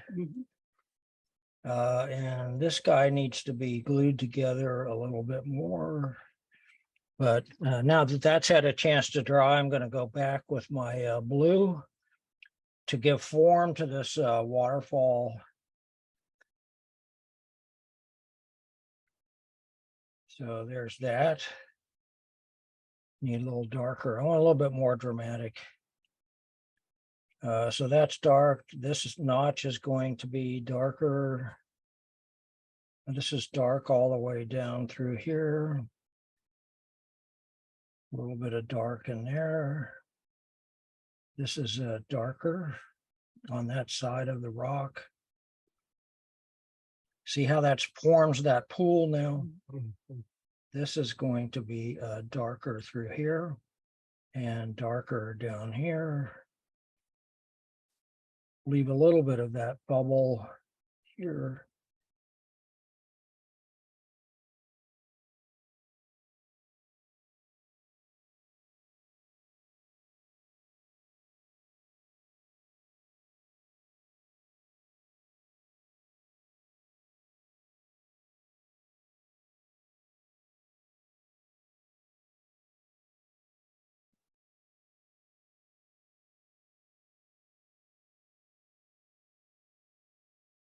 And now I'm going to let that dry for a second or two because I want to add some, I want to add just a few darks in that water.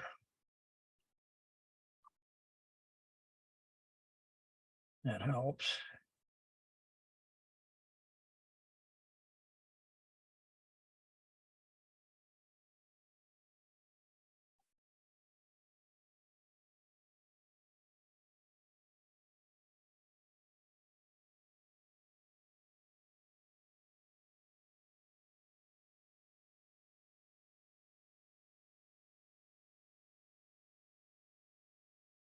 So that's a fairly, I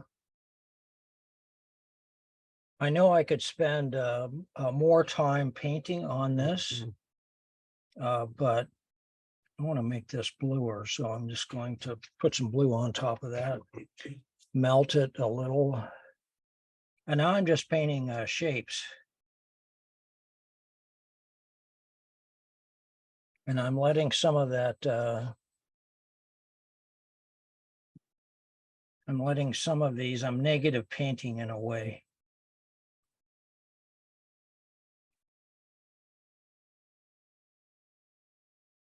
This gets kind of dark in here. Now I'm being nitpicky. Because I think most of it is there. A few little rocks.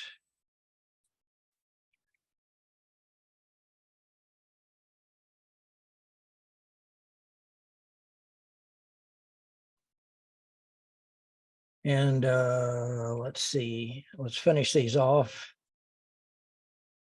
I'm gonna just put a little something happening. I don't know what those are.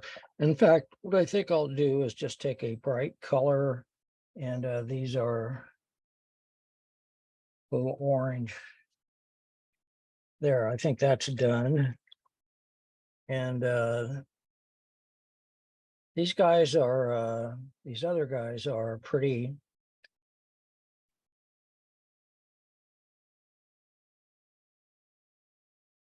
I just want something that kind of looks like a tree. And I've got some of that going on, and I've got another tree. I'm going to put another tree back here. And some drippy marks. Let's see. And some little darker color right through here. Whoops, that's kind of too dark. That's what I want. Goes down to maybe here. And then this continues on down. And some bluey, smushy kind of stuff. Another art term. Some scriggly, something going on there. And I could use a little bit of that white paint and just put a little smush and some white paint going through here.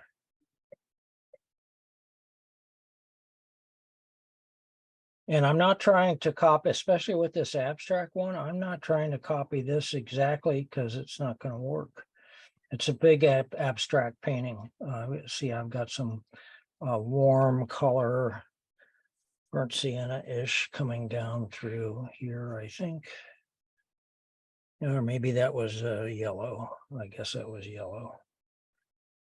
So anyway, I'll leave that alone. There, that works. And this is why I have pastel pencils. I have a blue pencil, which Oh, yeah. I like that. yeah. I don't get those shapes, that thing going across there with that. I guess that's abstract. This is just an abstract painting. Yeah, And this is a light yellow through here. Oops, that's going to not be not dry enough yet, but you get the idea. A little more yellow up here. And I've got some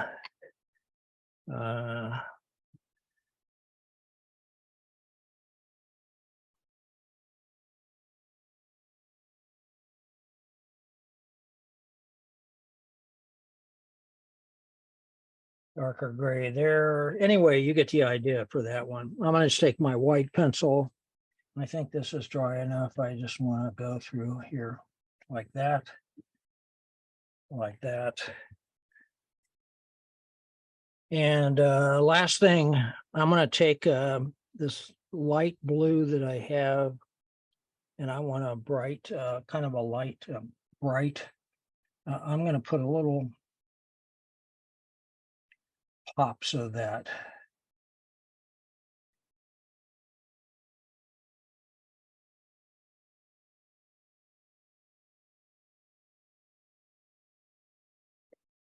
It's because I like the color.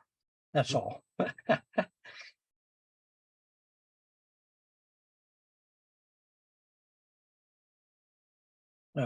Popped it up a little bit. And I don't think that I need to do any white paint, but if I did, I just use a very dry brush. And that way I can get a little, see how I can kind of get that dry brush effect. I could actually do a little bit like that and a little bit like that, and maybe a little bit like that. So that's a fairly good, I think, waterfall, but let's see. Let's see what we have. And this shouldn't take. I mean, we've been painting on these for a little bit, but not that long.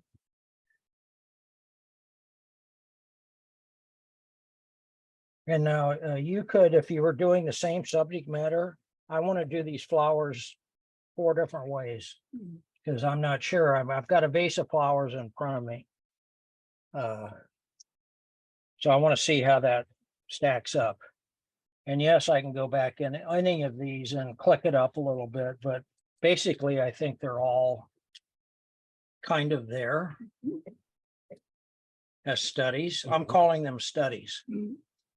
Does that make sense? Forget about the pastel pencil. Yeah, in fact, I could put in a few of these little guys. This little these little ripples. yeah. I'm just going to use a pastel pencil for those. Why not? What about those watercolor pencils? Would that smear too much or? Pastel is going to work better over this. Okay. The watercolor pencils are just going to dissolve and they're not going to cover anything up. These pencils will Okay. uh, Gotcha. will cover stuff up. All right. That needs to be, that is not a pastel pencil. See if this one is. Yep. There it is. I wanted to just click that up a little bit. Now let's click that up. And so there you go. Now I just wait for that and erase the pencil lines, and I love this little glow of light. Yeah, that came in down in the water too, Yeah, the reflection. Yeah. yeah. This was easy peasy. As soon as I saw that photo, I knew that was going to be very, very paintable. Well, you said it was Malibu Lagoon. That's not really Malibu, is it? No, that's what we're going to paint next. Oh, okay. 'Cause I With can't this- remember anything like that in Malibu. No, this was just Study. this was just a photograph from Pinterest or someplace else. I don't know where it came from, I like the abstract. and I don't care. Yeah, so this is what we're going to be kind of playing with next. So you can finish these up. I don't want you to finish them up now. You Because say there's not you gonna don't want us to finish him up now? Huh? You don't want us to finish him?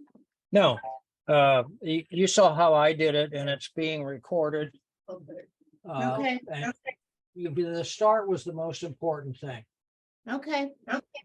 And you saw how I finished it off. Because I want to go to this one. And that's in reference. I want to go to this guy. And so there's a Malibu Lagoon. And it has some interesting shapes in there. And so I'm going to paint that one just the way I see it first. And then I'm going to abstract it.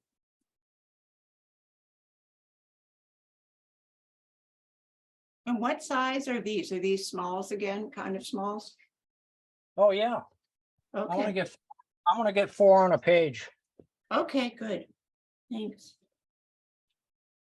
Because I haven't decided what to put on my 30 by 40 canvas yet. What these are for. Anyway.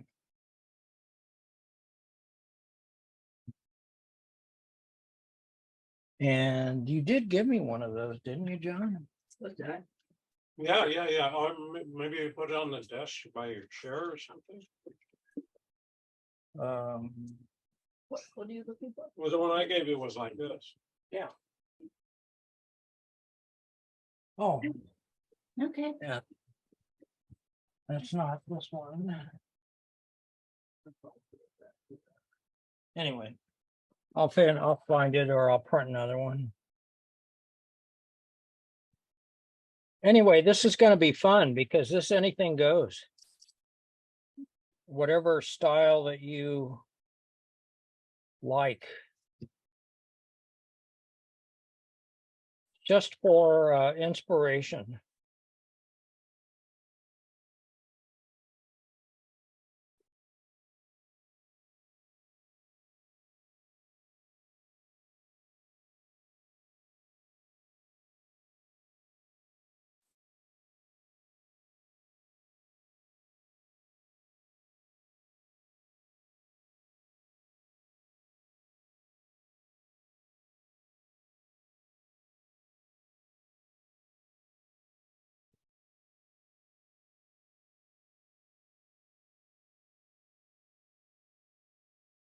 I dare say that a lot of you, or some of you, probably have those first 4 almost done. So I have the first stage and have it on the second stage. Uh-huh. Yeah, Joe, I don't think you printed that page out. I don't think that's what I handed you. I didn't print this out I yet. don't think so. No, you printed out the other one that we The just first one, used. yeah, we only Yeah. have this one.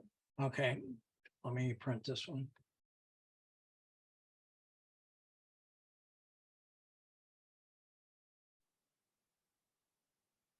So all you really do is, all you really have to draw is the first one if you want to draw it, or you can just paint it.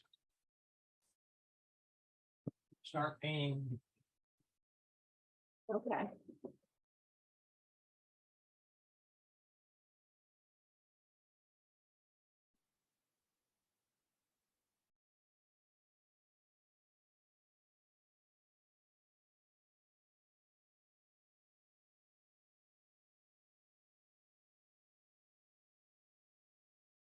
And I think I'm gonna start painting that one the way I just painted that bottom left.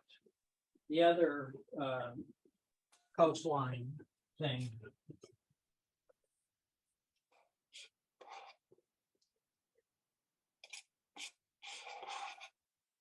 That's just me.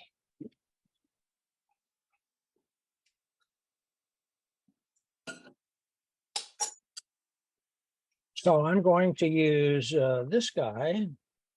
You know what? I'm going to turn my pad because I want to do them as landscapes. So that's my first decision. So there's my horizon line. It's a fairly simple one to draw. I've got a bluff, got a tree, and some kind of structures. I don't know. Anyway, so now I've got this rock, and I'm just going to draw. I'm not going to draw rocks. I'm going to draw a shape. There's a shape. Here's that wedge. Here's the wedge at the bottom. I want to make that a bigger wedge.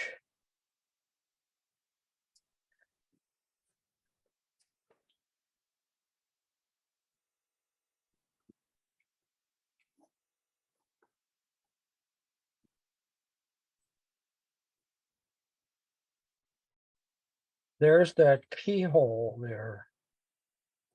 That's what I'm after. This keyhole is right here. And it comes right off of this wedge.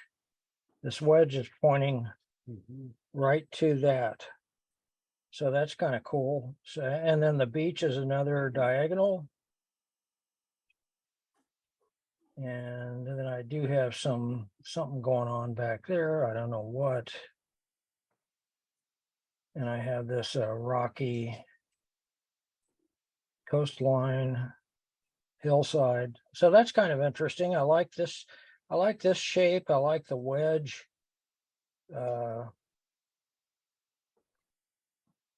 And I don't want these diagonals to be the same. I want this one, and this one is a little more vertical. And yes, these are rocks going off into the distance, and that's why I'm painting this, to figure this out. Those are all going to be rocks. Anyway, that's my deal. And get some clean water.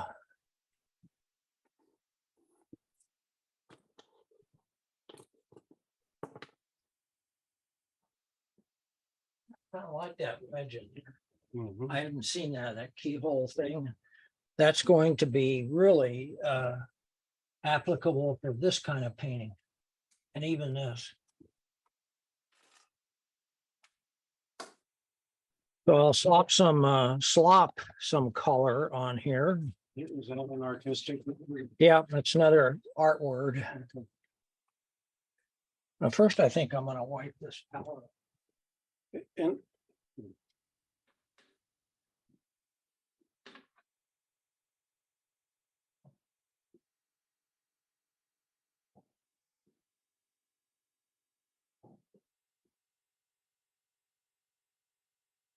I'll be sorry, of course, because that's the color that I want.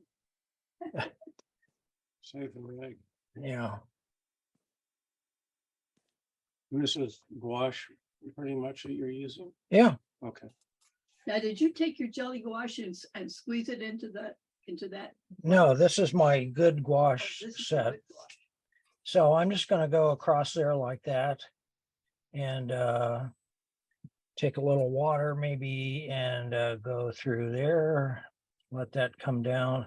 I want to keep something white in there, but I also want a little darker at the top. I'll just let that go. And now I've got my blues for the notch.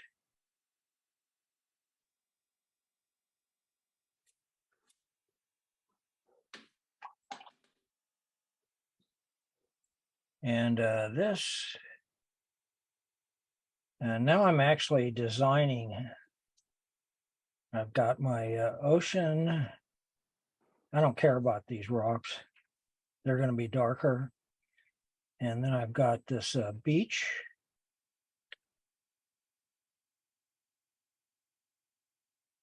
That's a fairly decent start. And then I've got this.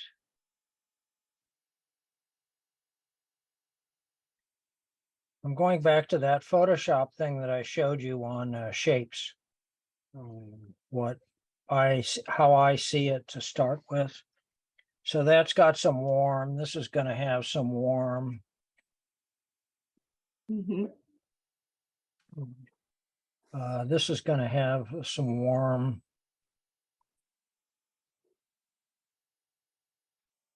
And this is actually, I'm going to put warm underneath it and put some cool on top.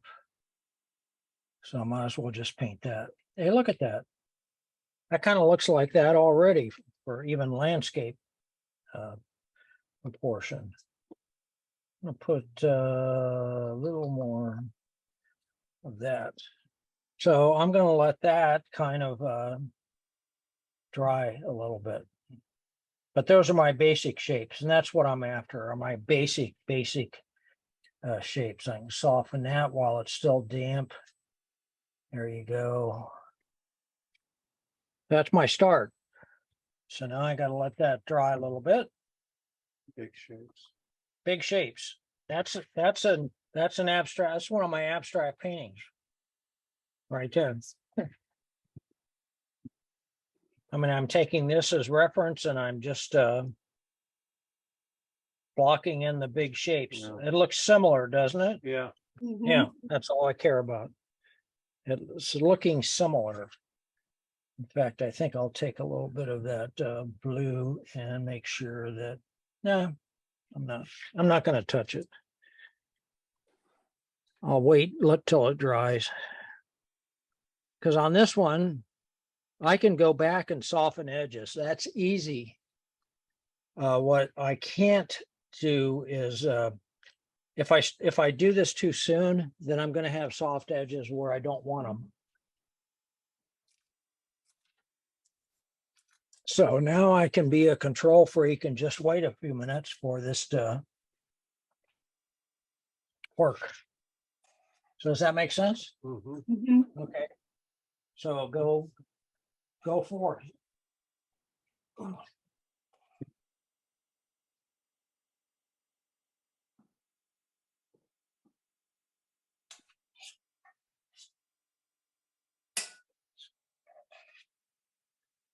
You did it lengthwise. I did because I'm God. I'm master. Do the same. I could have made a vertical out of this, or I could have made a horizontal out of this. But I'm calling it an abstract landscape, so I want to do a landscape. That's actually a square photo, so.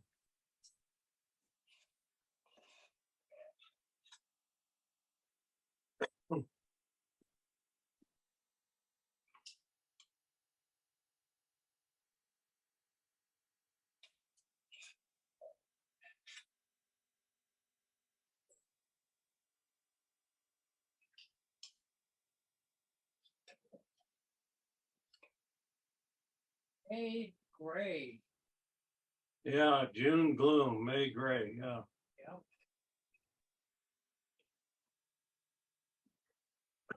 Again. Copies look pretty, huh?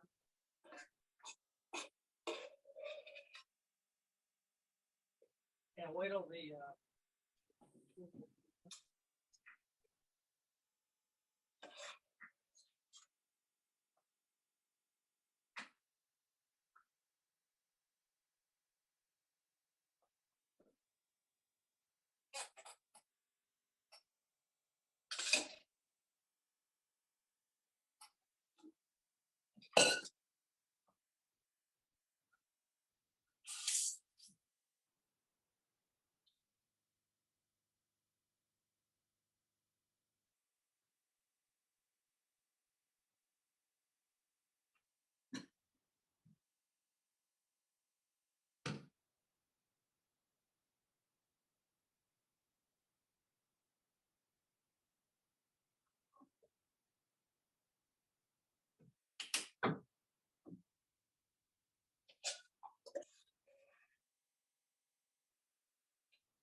Okay, I'm gonna paint some midtones in. Those rocks are kind of warm against that cool. Actually, oops, what was the color was that? Ooh, I think that was Venetian red. I don't think I want that.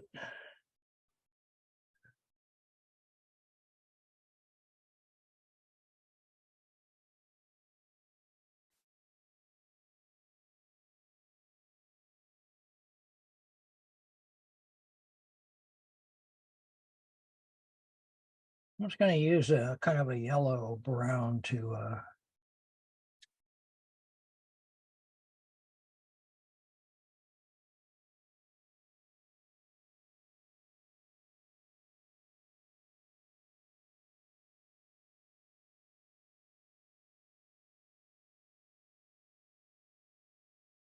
block these in.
Boy, what you're doing now, I have trouble with. You make it look so damn easy.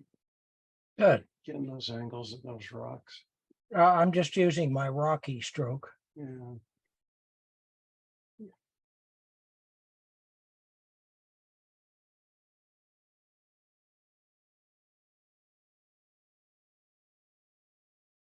That's really kind of all it is. I'm using a flat brush, so it makes it easier. Yeah.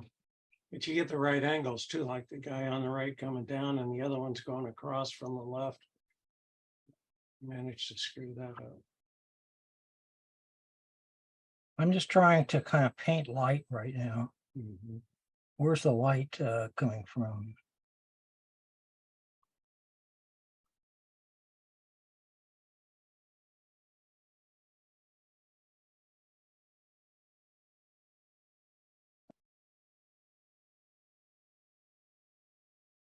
And if I'm using that, I think I'm going to just use that same dark. Go right along this guy. Break that up just a little bit. I don't want it quite as dark for this.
Are you still using like a brown?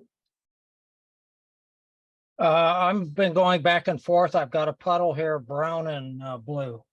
Okay, That looks like, I know it's not, but it kind of looks like Santa Barbara or Yeah, yeah. USB. I can't see any of this. Anyway, that's almost enough, except I got to add the blue now, the darker blue.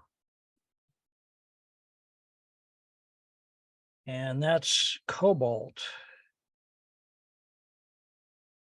I think, I don't even know if I have cobalt on here. I'm gonna make it this, whatever it is. Oh, cobalt. Yeah, it's warmer.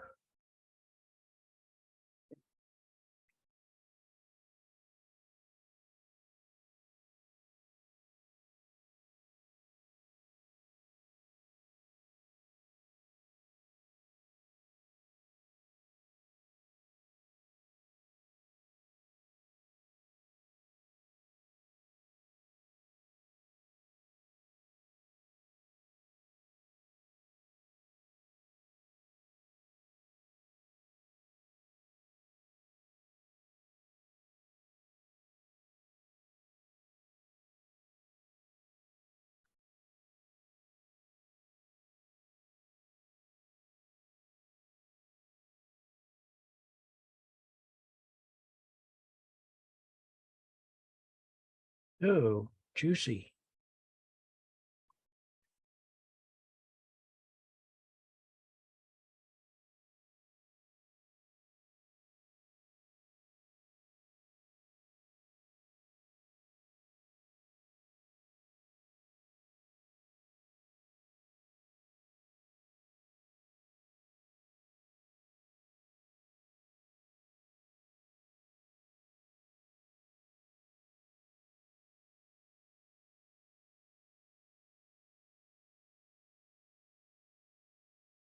Mm, mm, mm, mm.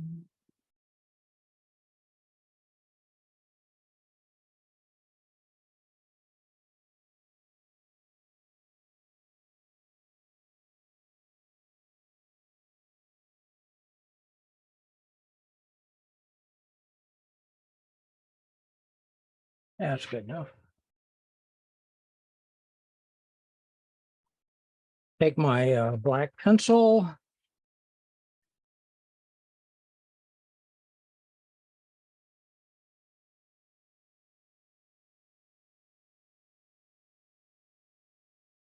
Put a few of those in there.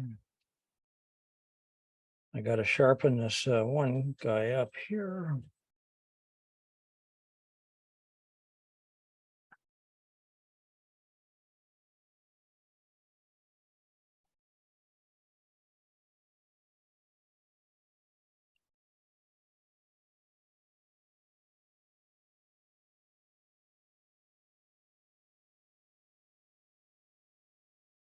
That's probably all I need.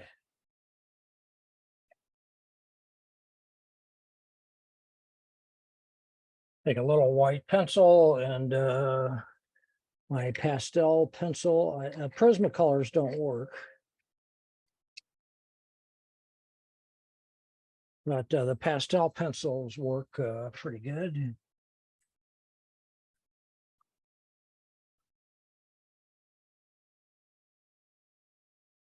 Whoops. And maybe even a little bit of that light blue if it's dry enough yet. I don't know if it is. I doubt it. Let me dry it.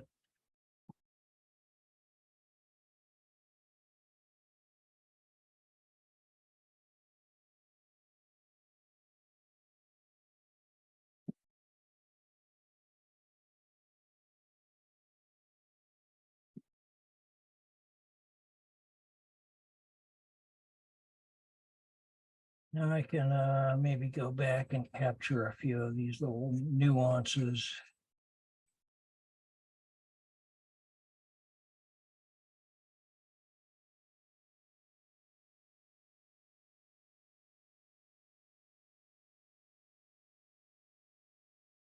Oh, I have a beautiful kind of gray.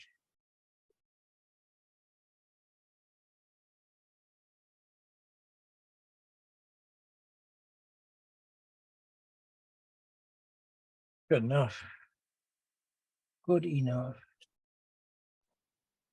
So what kind of pencil is that, Joe? It's just a pastel pencil. Okay. So it's a Stabilo Carbothello pastel pencil. And they're great. I got them in a light gray, a light blue, a light like Naples yellow, and a white. Because most of the time when I use these, it's because I want to put some highlights in. Derwent also makes these. Prismacolors do not work as well.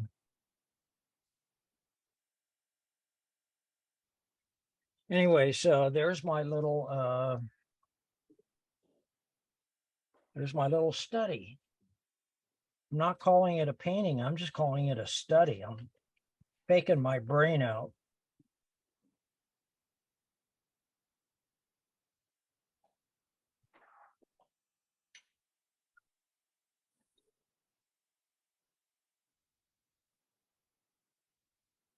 Kind of looks like that. Yeah. I like it. And that's all I need. Now that's my inspiration to go crazy.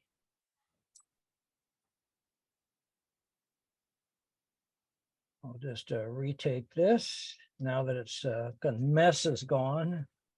And after you get this done, don't paint along with me.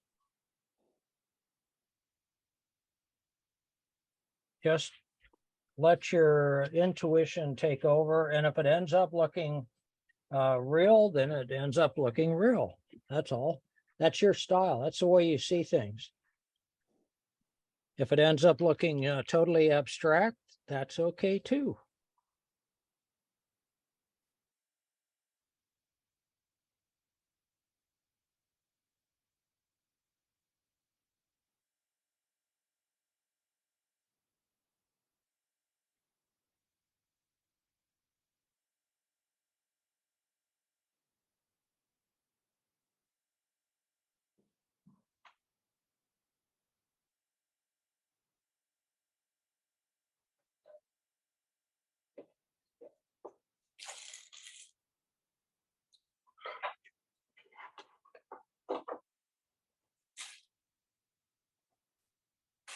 So I actually used two things to be able to go back and paint over. I did not use a lot of opaque in this. In fact, it's just watercolor. So I painted it transparently, and I just used pastel over the top of it. You could use a pencil, you could use whatever you want. I could go back in with a couple little touches of gouache, but I don't care. I think I've captured what I set out to do. So that's my goal.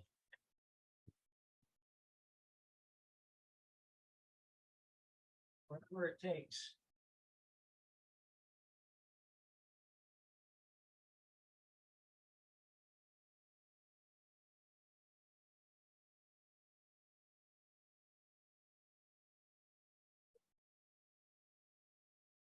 Now is actually where I want that 20 by 30 canvas or 30 by 30 canvas or larger to use this as my inspiration and just go throw paint.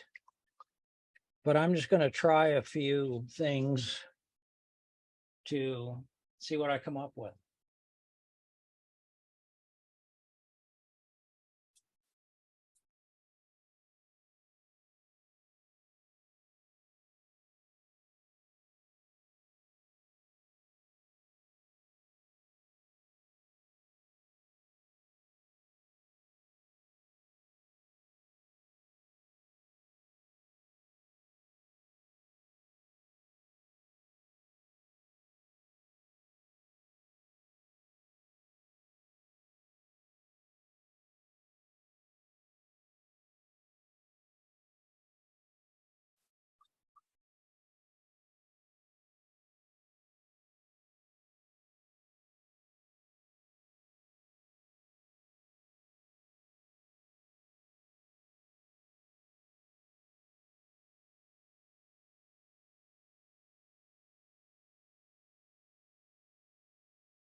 Okay, I'm not sure what you're doing now. Are you doing the? You're second- not copying me. Oh, I'm- what are you doing? I'm doing an abstract. Oh, The oh, other three are just abstract paintings, however you want to paint them. Okay, but are they using this as the model or As you're just making it inspiration. up? As, Oh, a- okay. as inspiration, that's Okay. all.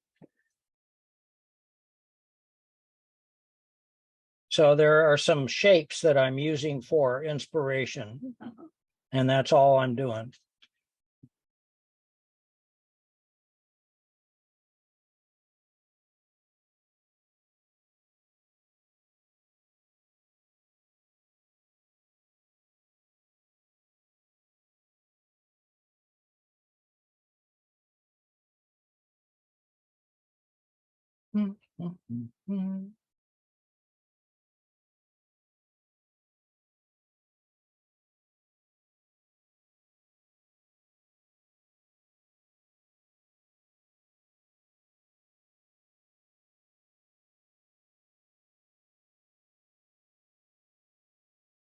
Yeah, this is not meant for anybody to follow me.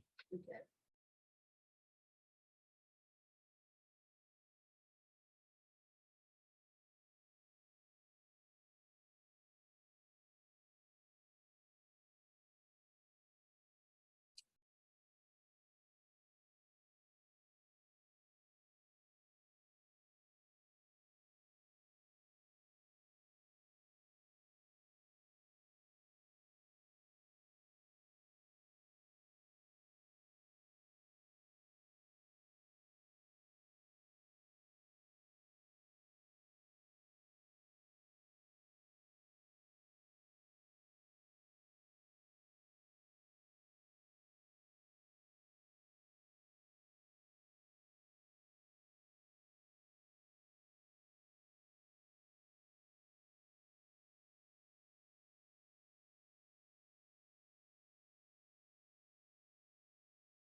In fact, I'm going to, everybody should be done with their study by now. Or if they're not, the references in wherever. I am going to turn this off. I'll leave this up.